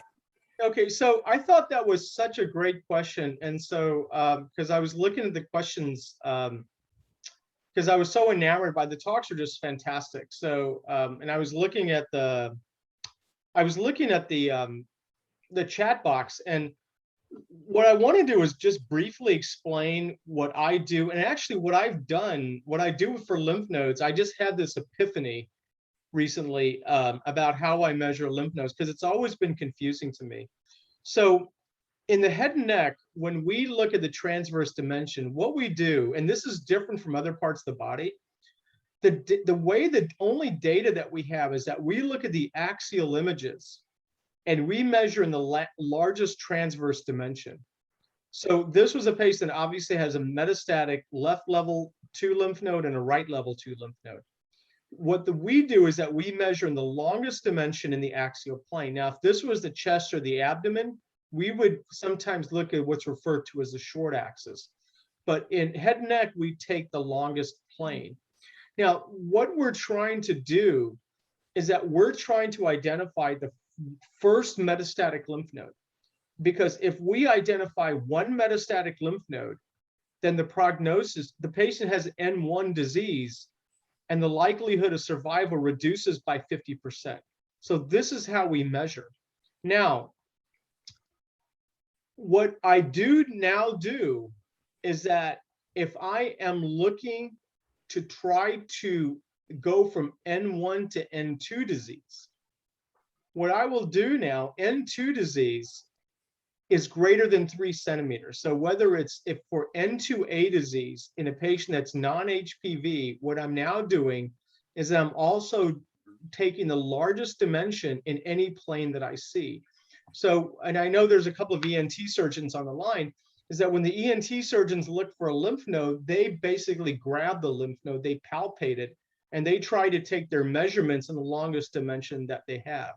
So what I also do now is that if I have a lymph node that is greater than 3 centimeters in any plane, then I will now use that to upstage a lymph node from N1 to N2 for non-HPV carcinomas. So I've actually changed what I've done literally over the last year just by being able to go in and examine patients with my ENT colleagues.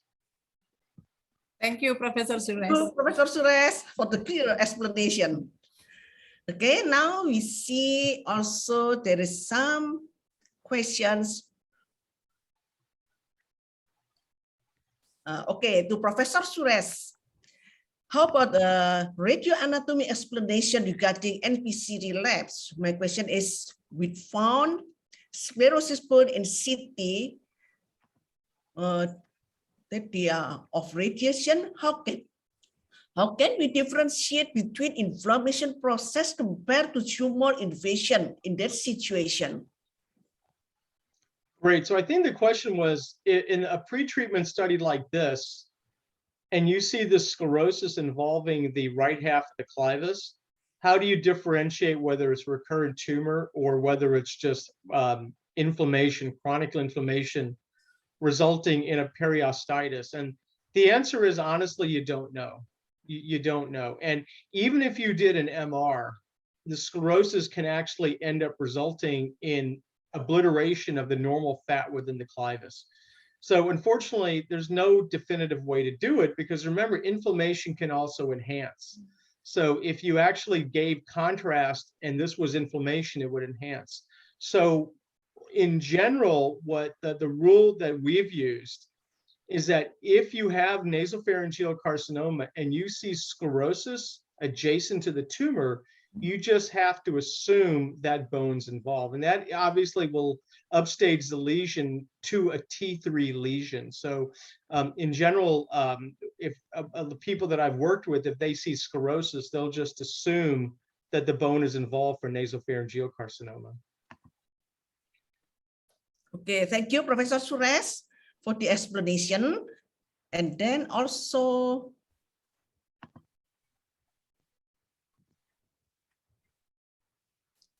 there is also one question from Dr. Christie to Dr. Angre. If somehow after the therapy, the patient was ordered CT scan instead of MR, and we found thickening of nasopharyngeal wall, but we are not sure whether it's recurrence or fibrosis, what should we write in our interpretation? Should we order a repeat MR immediately or after some time? Let's say another 3 months. And if there's no MR in the healthcare facility, is it justified just to do CT annually for follow-up after the initial 3 months post-therapy? Please, Dr. Anggreni. Yeah, if we don't have, if we only have CT scan, so it is very hard to make a differentiation between this is recurrent or from radiotherapy or complication. So my suggestion is have PET CT, and for follow-up, maybe in 3 months, we can do also MRI. What do you think, Dr. Benny? Well, I think that if you only have a CT scan but you have friends, like Professor has said, that it is a matter of teamwork.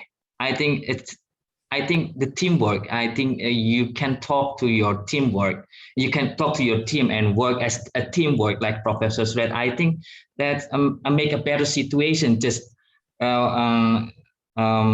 compared to just you can rely on a CT scan only, or you find there's no MR.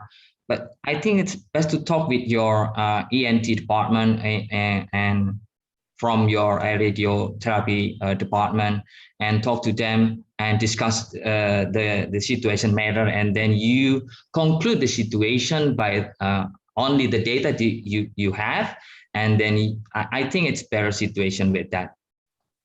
I think that's my answer, Dr. Anggrain. Yeah, maybe with biopsy, yeah.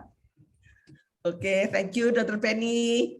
And then may I ask one question to Professor Suresh? Professor Suresh, according to your lecture about an advanced MR imaging technique that we can use ATC, that we can see there is a low ATC, and then also we can perform also DCE MR perfusion, though you think for the DSC MR perfusion with the base of T2 star radiant echo, also very nice to see the recurrent nasopharyngeal cancer. So what I think here, if a small nasopharyngeal cancer, maybe PET CT or PET MR is good, but when there is not a very tiny recurrent, so we can use this advanced MR for make a diagnosis if there is a recurrent nasopharyngeal carcinoma. What do you think, Prof. Suresh? No, I completely agree, 100%. Like I said before, I'm kind of old, right? I look old. I act, I may act young, but I'm pretty old, right? So I actually grew up in the days when I would actually embolize head and neck cancers, And I remember numerous times where someone would have a sentinel bleed from a head and neck cancers, and I would have to do an angiogram. And where I'm going with this is that I remember when I injected the tumor supply, there were enlarged vessels, and there was a lot of corkscrew vessels going to that tumor. And that really is the basis of the perfusion. So in your own mind's eye, we can see the perfusion and we can see the perfusion maps, and we get caught up on the colors and the intensity and the quantitation and the curves and et cetera. And I just came back from the American Society of Functional Neuroradiology, and there's so much variation right now regarding the quantitative data for brain tumors. And the brain is easy. It's like a little jelly here, right? It's a encased jelly. And so there's a lot of heterogeneity just looking at perfusion for brain tumors. So now when we do it to the head and neck, that even adds more confusion. So I would just recommend that whatever perfusion that you do, just remember the basis of that. The reason why there's more perfusion is that there's neovascularity, they're enlarged vessels. And whatever perfusion that you do, just remember those principles. Like, again, for me, I still like this darn dynamic contrast enhanced study, because I see the differential enhancement. I see it with my own eyes, and I know that's caused by the neovascularity. And I'm not reliant on these maps. Now, granted, that's not you won't hear this in the meetings, but like that case, the lingual perineural spread along the lingual artery, there's no way we would have seen that on a perfusion map. But when I see more enhancement caused by that neovascularity, it increases my confidence. Okay, thank you very much, Prof. Suresh, for your explanation. And now we finished with this question and answer session. We go to the next session. Dr. Andriani, may I? Yeah, Dr. ask Ramdhani? Yeah, there is one question that's still unanswered. This is from Dr. I forget, but he asked about the why I use the AWCS 7, not AWCS 8. Oh yes, okay. Yes, because in Indonesia, especially in Surabaya, we still not common to use evaluation for EPV. From AWCS 8, T0 is there is no primary tumor, but EPV positive neck nodes, EPV positive and neck nodes. So it is difficult for us to diagnose it is T0 or because we don't have any any tools for EPV detection. I think that's why we use the AWCS 7. Thank you. Okay, thank you, Dr. Ramdhani. Okay, now we go to the next session. This is a discussion case. We have 3 panelists for this case discussion. The first case is from Dr. Marlinda Adams, spesialis THT, Kepala Leher Konsultan, PhD FACS, from Department of Otorhinolaryngology, Faculty of Medicine, Universitas Indonesia, Dr. Cipto Mangunkusumo Hospital. Okay, Dr. Marlinda, please with your case. And then also we have a Dr. Made Widiasi, spesialis radiologi konsultan neuroradiologi kepala leher from Department of Radiology, Faculty of Medicine, Universitas Udayana Bali, Sanglah General Hospital. And the last, Dr. Dr. Condro Setiawan, spesialis radiologi konsultan radiologi nuklir. He is a consultant of nuclear medicine radiology from Gading Pluit Hospital, Jakarta. Okay, we have 3 panelists. And then now the first case, please. Who will show the first case, Dr. Marlinda? Dr. Benny, I think, Dr. Sri. Okay, Dr. Benny. I think I get confused because I thought that Dr. Marlinda will have the first case. Okay. I don't have any Dr. case. Benny. Dr. Benny. Okay. I will share my my case. This is a case from Cipto Mangunkusumo General Hospital. Let me see it. Where is it? Okay, this one. Oke, itu ya PowerPoint-nya dulu. Okay, we have seen the PowerPoint. Okay.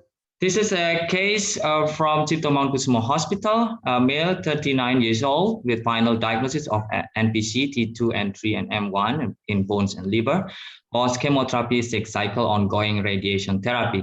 The history of illness in 2018, patient complained repeated epistaxis every morning, and patient sought help to the ENT doctor, and diagnosis was suspected of NPC. A patient lost control and chose herbal medicine instead until 2020.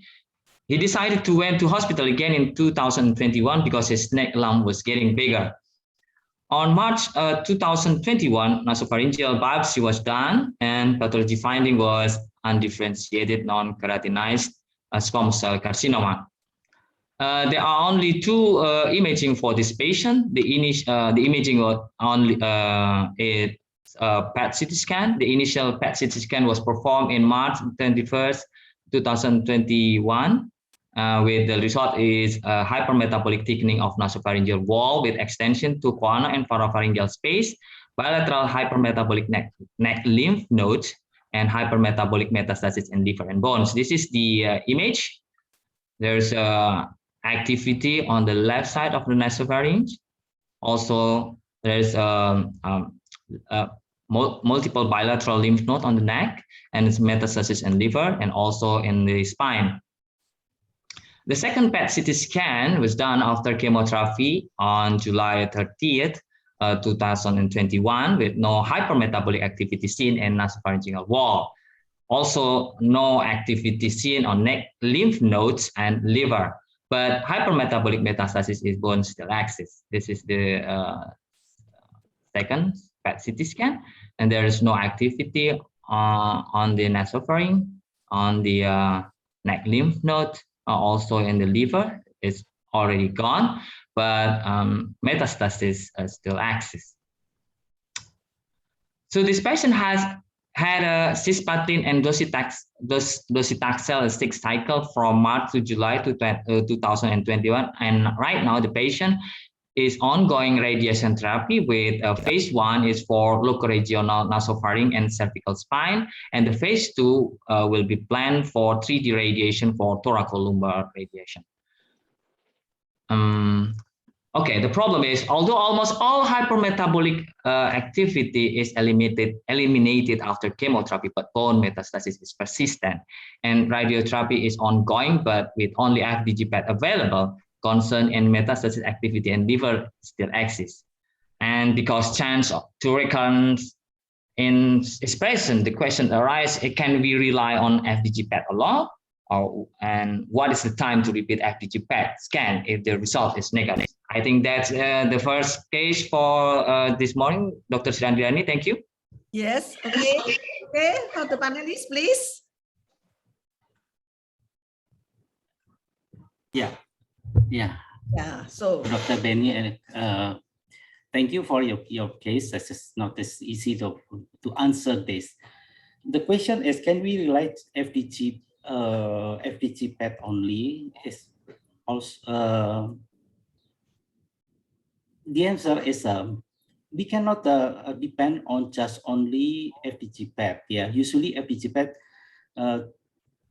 at the time it is not used, but we use the hybrid imaging FDG PET CT.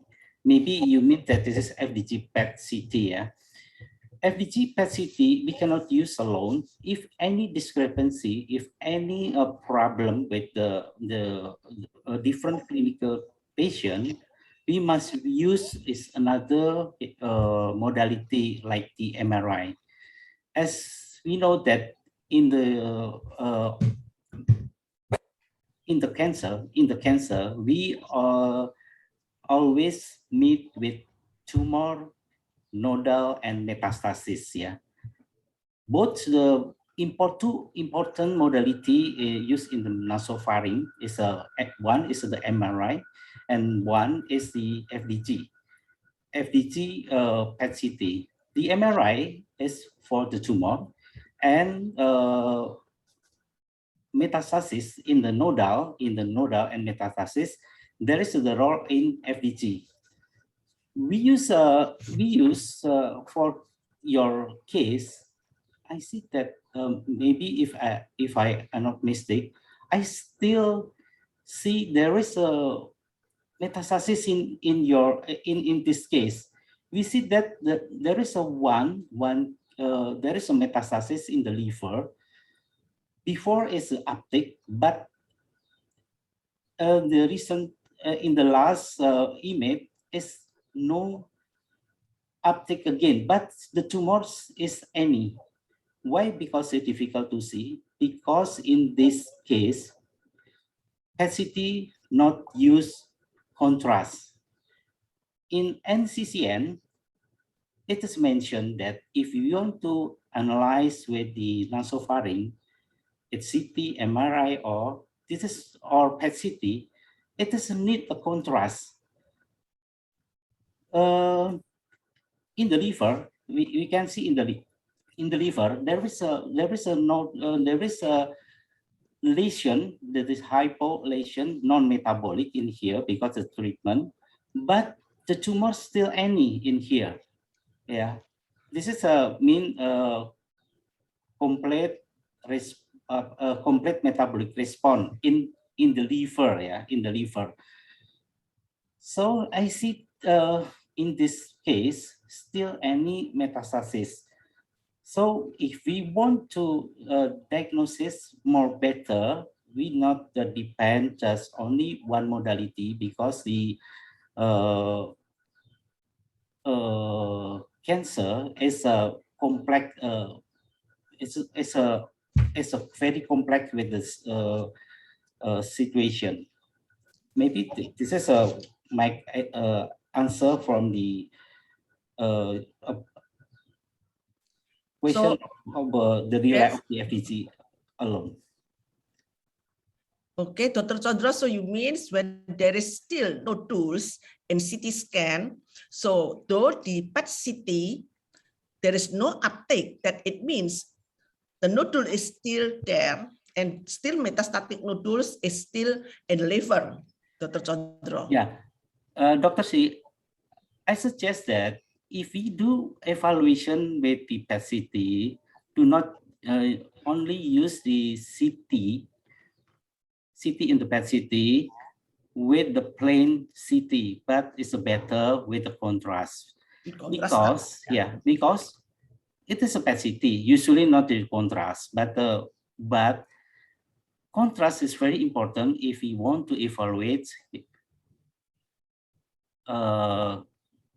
evaluate in the soft tissue, because we cannot just only evaluate with the FDG only, yeah, because comparison with the anatomic at the site, with the contrast we can see, and with the injection contrast we can see more better this is still any tumor or not in their treatment. Okay, maybe Dr. Widi, do you have any opinion for this? Thank you, Dr. Sri. Dr. Benny, have you had any modality result for this patient, like MRI before, or has you have been suggested for the patient for perform the other modality like MRI, because as Prof. Suresh also has mentioned before that we need collaboration for treat this patient, especially in the recurrent nasopharyngeal carcinoma. So I think I also agree with Dr. Chandra that the treatment for follow-up treatment, there is not only based on the PET-CT, but we also need any modality like radiology modality as MRI with all the sequence that we have for make the diagnosis more clearly. I think there is my opinion, Dr. Sri. Yeah, okay, Dr. Penny, please. Well, thank you. Well, unfortunately, I don't have any images for this patient. I don't have the previous MR for this patient. I only have this 2 PET-CT scan, and this patient right now is still ongoing radiation therapy right now.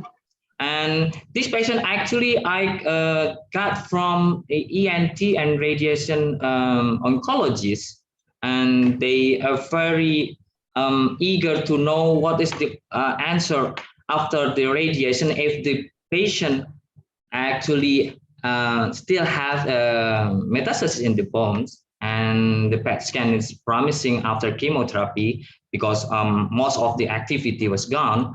And they asked if the next PET CT scan will give a negative result. They asked me, can we rely on the FDG PET? So that is the question actually. It's the same with me, because from what I've presented before, sometimes FDG PET CT deliver false information, false negative, false positive. False negative. Yeah, that is the question. I cannot also give the answer. So I think it's the best for me. It's the best answer for that is we collaborate. Yeah. That's what we do. Collaborate between radiologists and also nuclear, yeah. Yes. Radiologists, nuclear medicine, radiation oncologists, the ENT, and we work together and we decide which one of these the best for this patient. But the question for can we rely on FDG? I don't have the answer, because sometimes yes, it's absolutely because sometimes in one literature accuracy was at 72.5% for PET CT scan, but only 32.5 for MRI. That's promising, but sometimes we cannot rely on just FDG PET. Sometimes MRI give more information, and sometimes clinician give more information, and sometimes the radiation oncologist also had it. I think that's the question. That's the my answer for Dr. Widi, Dr. Sri. That's okay. Thank you, Dr. Benny. Can I give maybe Dr. Kalinda, please. Opinion? Yes. Yeah. Thank you, Doctor. I think first of all, I would like to thank the organizing committee that involving me in this very precious webinars. I love it so much. So first, I think as Dr. Benny said that this is my patients, and then in my privates, and then I send it to the but I would like to give a comment from my point of view as a clinician, as the ENT, because PET scan or MRI is not my competence. But first of all, I would like to say that this is all the patients that we always face in our daily activity in maybe in Indonesia, also in all over the Indonesia, that we face with the advanced stage case, and then also patients doesn't want to go on with the treatment, or and then sometimes they choose based on the community, based on the family suggestions. They're reluctant to do the biopsy because of they're afraid of the metastasis to all over the body. And then the other is the alternative treatment. So it means that there is a delay in the management of the patients, because the patient is really is not a problem in the socioeconomic, and then also he is young. He still have two nice children. I think that is the blessing, but he refused to go on with the treatment. But the other is we know that the metastatic disease is a palliative treatment. So, and then I agree with Dr. Benny and others and Professor Suresh that we cannot only rely with one, because I ever had that. Don't forget that PET CT even is not only expensive, but also have a also a specificitas, high specificitas that comparing with the MRI. But it's also there is disadvantageous because of what they got. Also, they took the inflammation. So I've been consulted because of after the chemoradiations, and then they saw from the PET scan there is a still and the SUV in the sphenoid, And then when I did the biopsy in the sphenoid and there is inflammation, it means that we cannot rely with only one imaging. So I agree with this. If we cannot rely with that PET scan, and then we can go on with the comparison with the CT or MRI. And I also had the case, which is the biopsy, the small biopsy in the nasopharyngeal area, it's positive. But when we did the MRI, there is no tumors.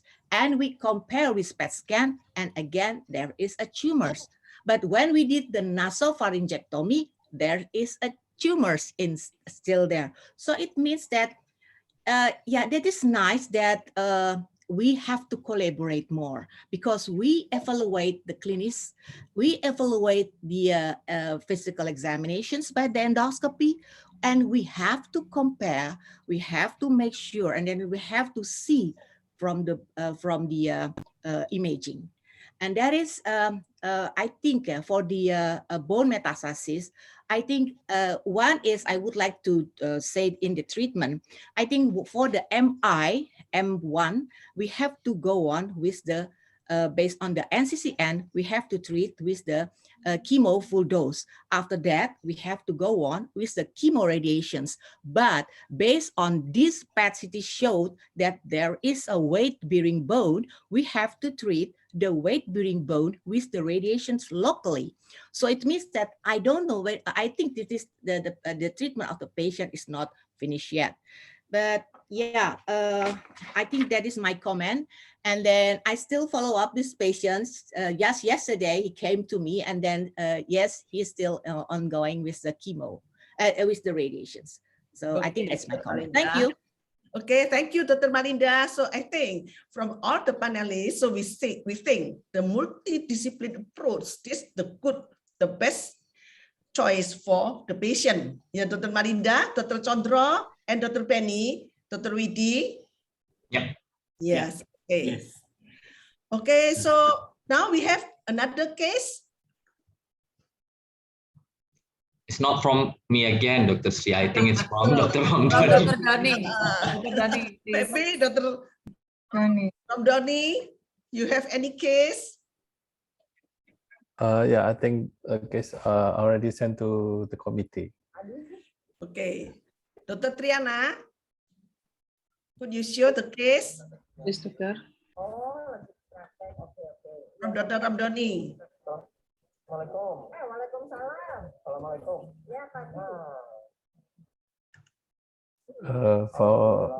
For shortly, the case is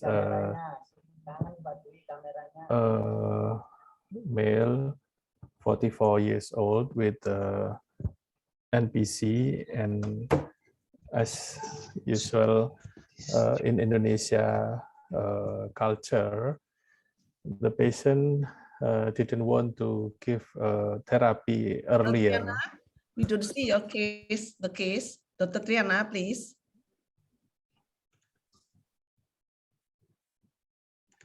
Okay. Oh, sorry, Doctor. Okay. Can you see the case? Yes, now we see. Yes. Yeah. Yeah. Okay. Make it size. Thank you. The case is Mr. RS, 44 years old, from Surabaya. Then slide. Yes, next. Yeah. In the August 18 to 2018, he had a complaint with neck lump at the left side, and also sometimes he got epistaxis. From the history of the family, his father also with the nasopharyngeal carcinoma maybe 10 years before, and then given chemo radiation, and the father cannot make it, and then he died at that time. And then the patient still refused to admit that he has also the signs of NPC like his father, so he delayed to do the diagnosis, and then on October 2018 he came to the surgeon and then performed the neck biopsy, and then go to the ENT also, and the diagnosis of the NPC was taken, but the patient didn't continue to the therapy. He go to the alternative therapy until June 2019, and then he got radiotherapy and chemotherapy in Malaysia. And after that, he evaluated in February 2020, there is no tumor. But in December 2020, there is recurrency, there is a tumor at left nasal cavity, and the biopsy was undifferentiated carcinoma. Next. Yeah, next. I think this is the first CT scan at June 2019. And next slide. This is the chest imaging. The next slide. This is MRI on October. Yeah, I think there is a tumor, but this is small tumor at the posterior of the maxillary sinus and near the Nasopharyngeal or fossa Rosenmuller. Next. Now this is the February of 2020. There is no mass, but there is a small sinusitis at the sphenoid and the thickening of the maxillary sinus. Next. Next.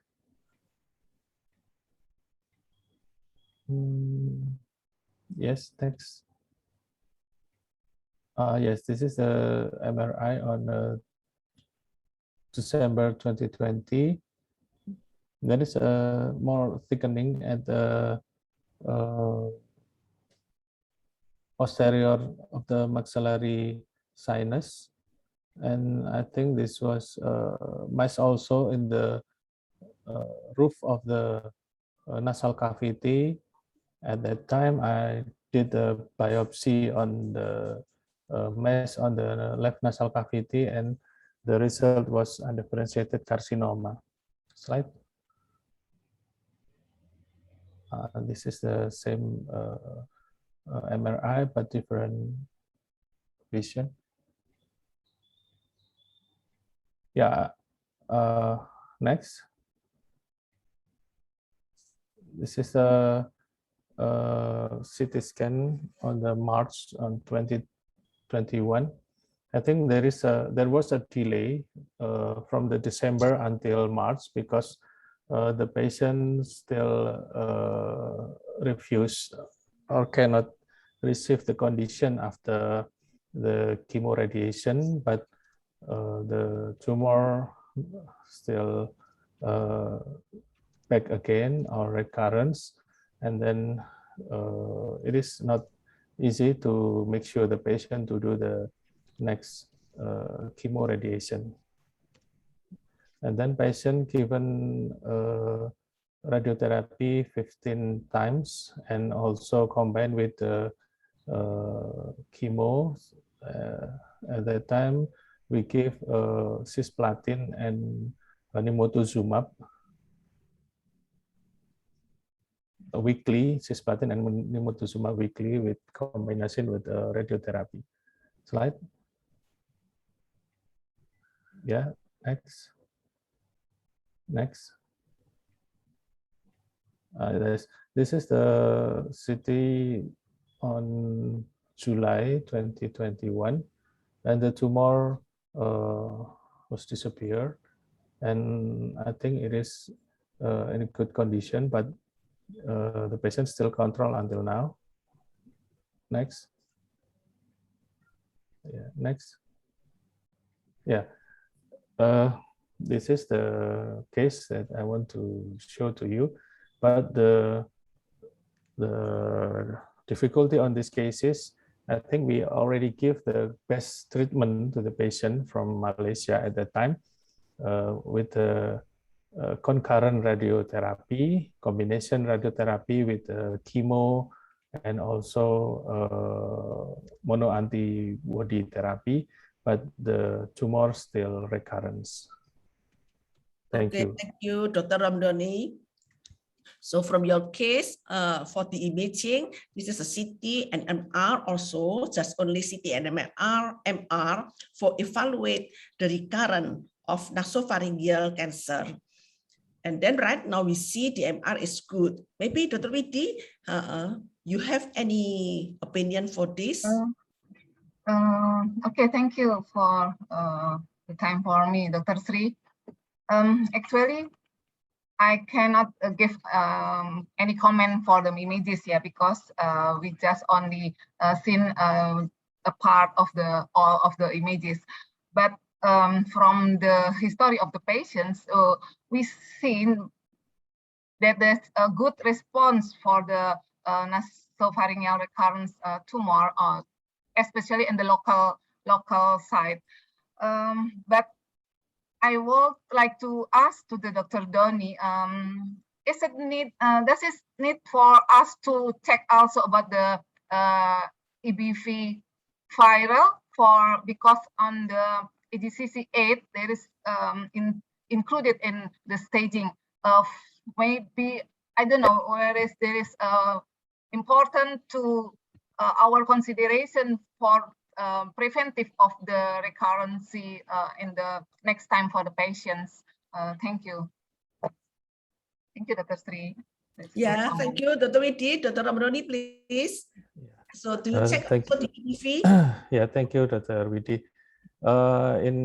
In my opinion, I think it is needed to evaluate, especially in EBV plasma DNA. But in Surabaya, we still cannot do that examination, and we would like to try in Jakarta. Actually, I want to consult this patient to Dr. Marlinda in Jakarta, but during the pandemic, the patient still afraid to go to Jakarta, especially to evaluate the EBV and also the PET scan. Because after 6 months until 12 months, I think it is a recommendation for evaluation to do the PET scan for this patient.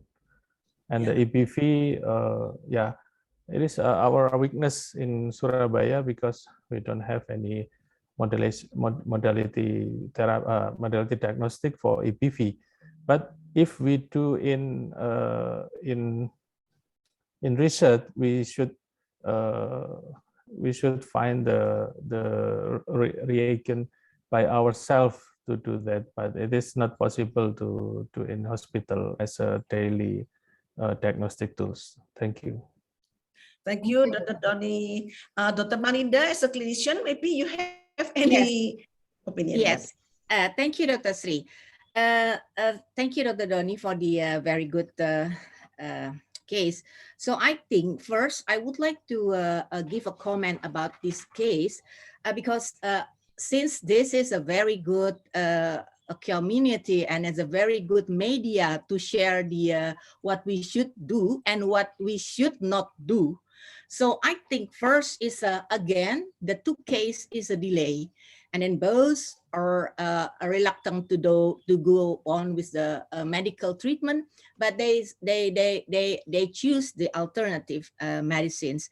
But the other that I would like to state in this case is they did the neck node biopsy. Yeah, so it means that there is a delay since the complaint to the biopsy. But the problem is that the biopsy is did by the neck node biopsy, incisional biopsy. We know that the in CCN, in every place, that the diagnosis of the nasopharyngeal carcinoma based on the primary tumor, primary lesions biopsy. So it means that it's very important because of what? Why we do the neck node biopsy? There will increasing of the distant metastasis around 35%. So we have to refuse that. So and then the other is the patients is also what we need, that the overall treatment of time. I think that is also the important things, because the overall treatment time of the chemo radiation is around 6 weeks. And then if the lengthen of the overall treatment time is also reduce the overall survival and reduce the prognosis. The other question is whether the need to do the plasma EBV. Yes, I think in the our PPK of NPC that we already provide, that 2016, I think we have to renew that. There is also evaluate the EBV DNA, plasma EBV DNA. But in Jakarta, it's also not frequent or regularly to do evaluate the EBV plasma DNA.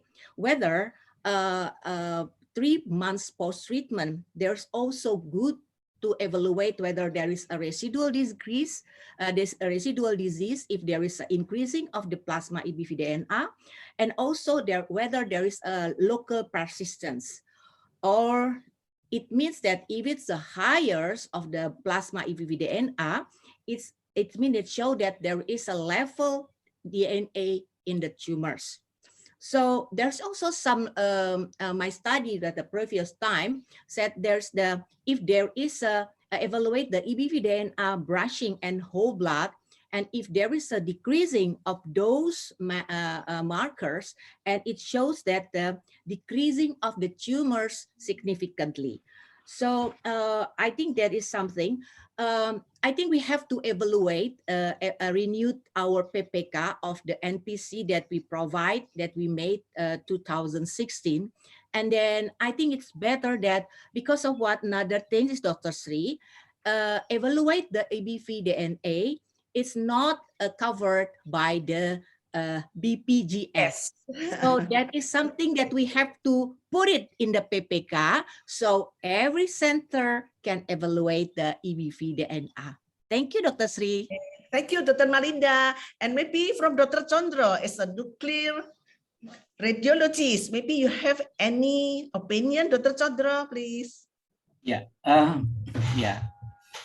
from the nuclear, because this is the case. This is a local regional advantage. Maybe if possible, can be do with the PET-CT, because I see in this case we see the opacity in the left sinus maxillary. And we see the tumor is a pass through also osteometa complex to the sinus maxillary left.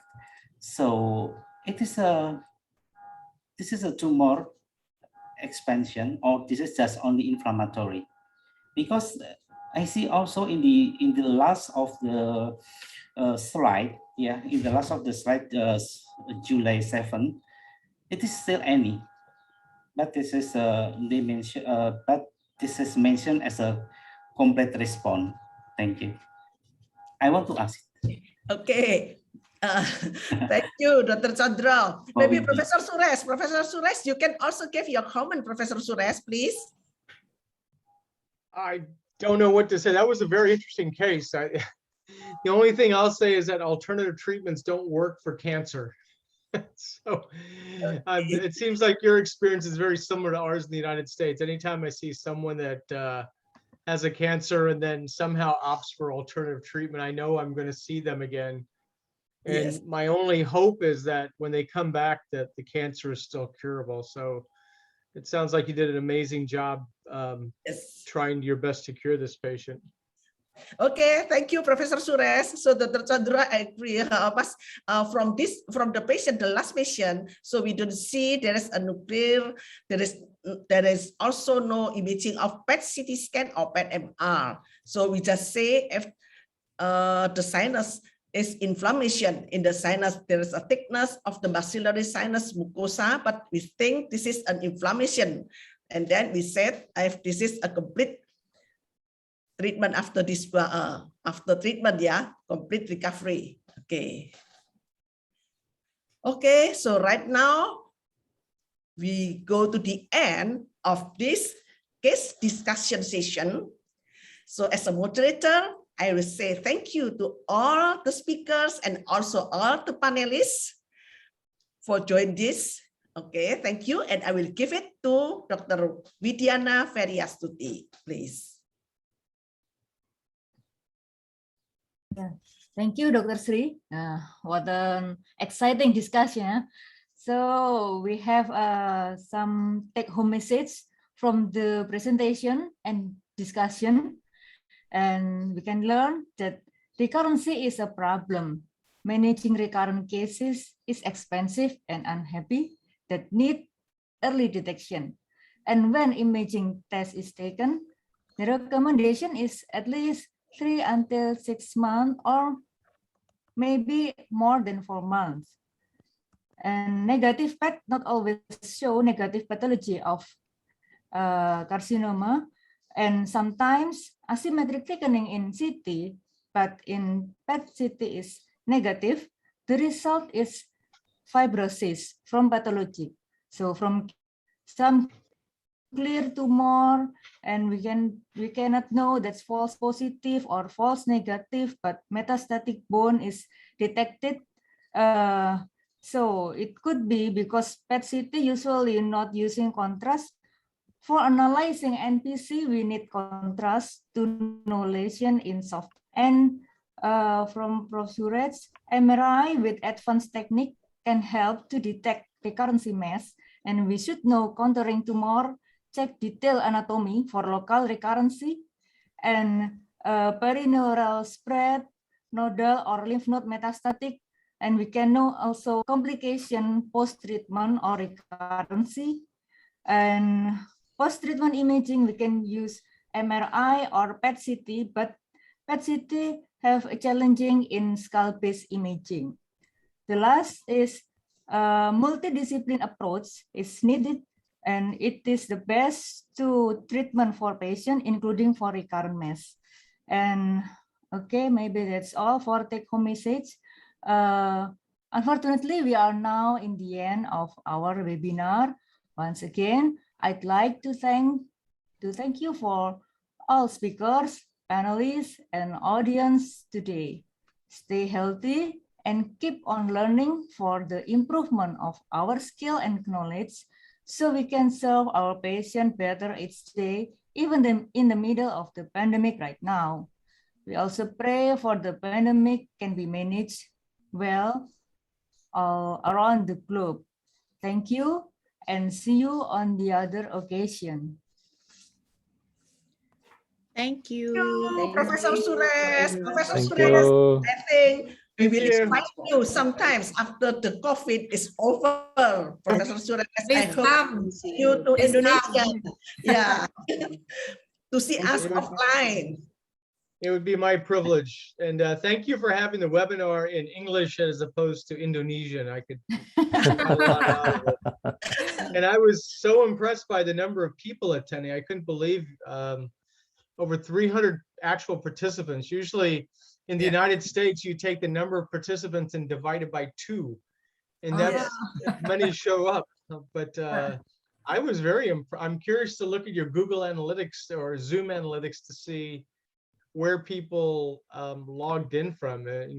Incredibly impressive program. And I think what the university is doing, I know I've received several emails actively seeking collaboration. So I think your university and your leadership and all of you all should be congratulated for reaching out and partnering with us. And, you know, for us on the other side of the world, it's really is a pleasure and privilege to be involved, because, you know, I appreciate the comments I received on my talk, but I think I feel a little embarrassed because I've learned probably more than I've taught you. So I appreciate everything. Okay, Thank you, Prof. Thank you, Suresh. Prof. Suresh. Professor Professor Suresh will be Thank our you adjunct so much. professor, yeah, Prof. Yeah. Can I go to sleep now? For the next collaboration, Good night, Prof. we will proceed it. Dr. Good Ramdhani, night for Professor Yeah. Suresh. Terima Professor kasih Suresh will semuanya. be our Terima adjunct kasih professor. semuanya. Yeah, Congratulations to all of I you. agree, Dr. Sri Andriani. Okay. Oh, Dr. Ramdhani already agree. Yeah. Yeah, Okay, the please Vice note ya, Dean. Dr. Ramdhani. Yeah, Please note it. invite Prof. Suresh to come to Surabaya. Yeah, Bali also. yeah, to Bali also. Yeah. You can Yeah. prepare for the next year, for 2022, Okay. as a Yes. adjunct professor or Oh, inviting Jack Professor. professor. Yeah. It's very good. Yeah, thank you again. Thank you very much, Prof. Hello, Suresh. Prof. Thank you. Bye.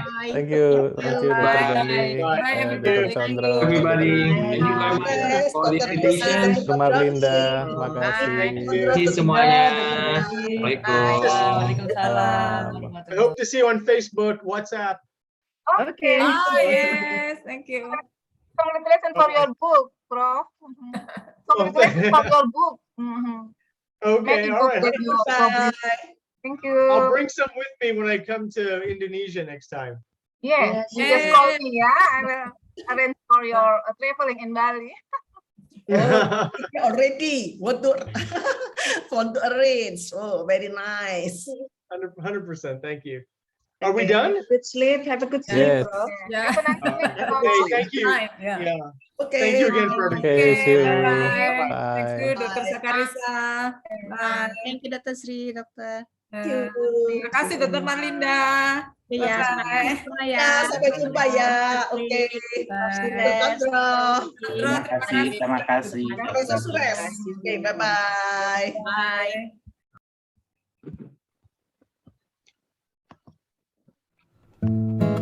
Oke, terima kasih ya, Prof. Miti, for all the trying and activities. Ya. Terima kasih. Saya live ya.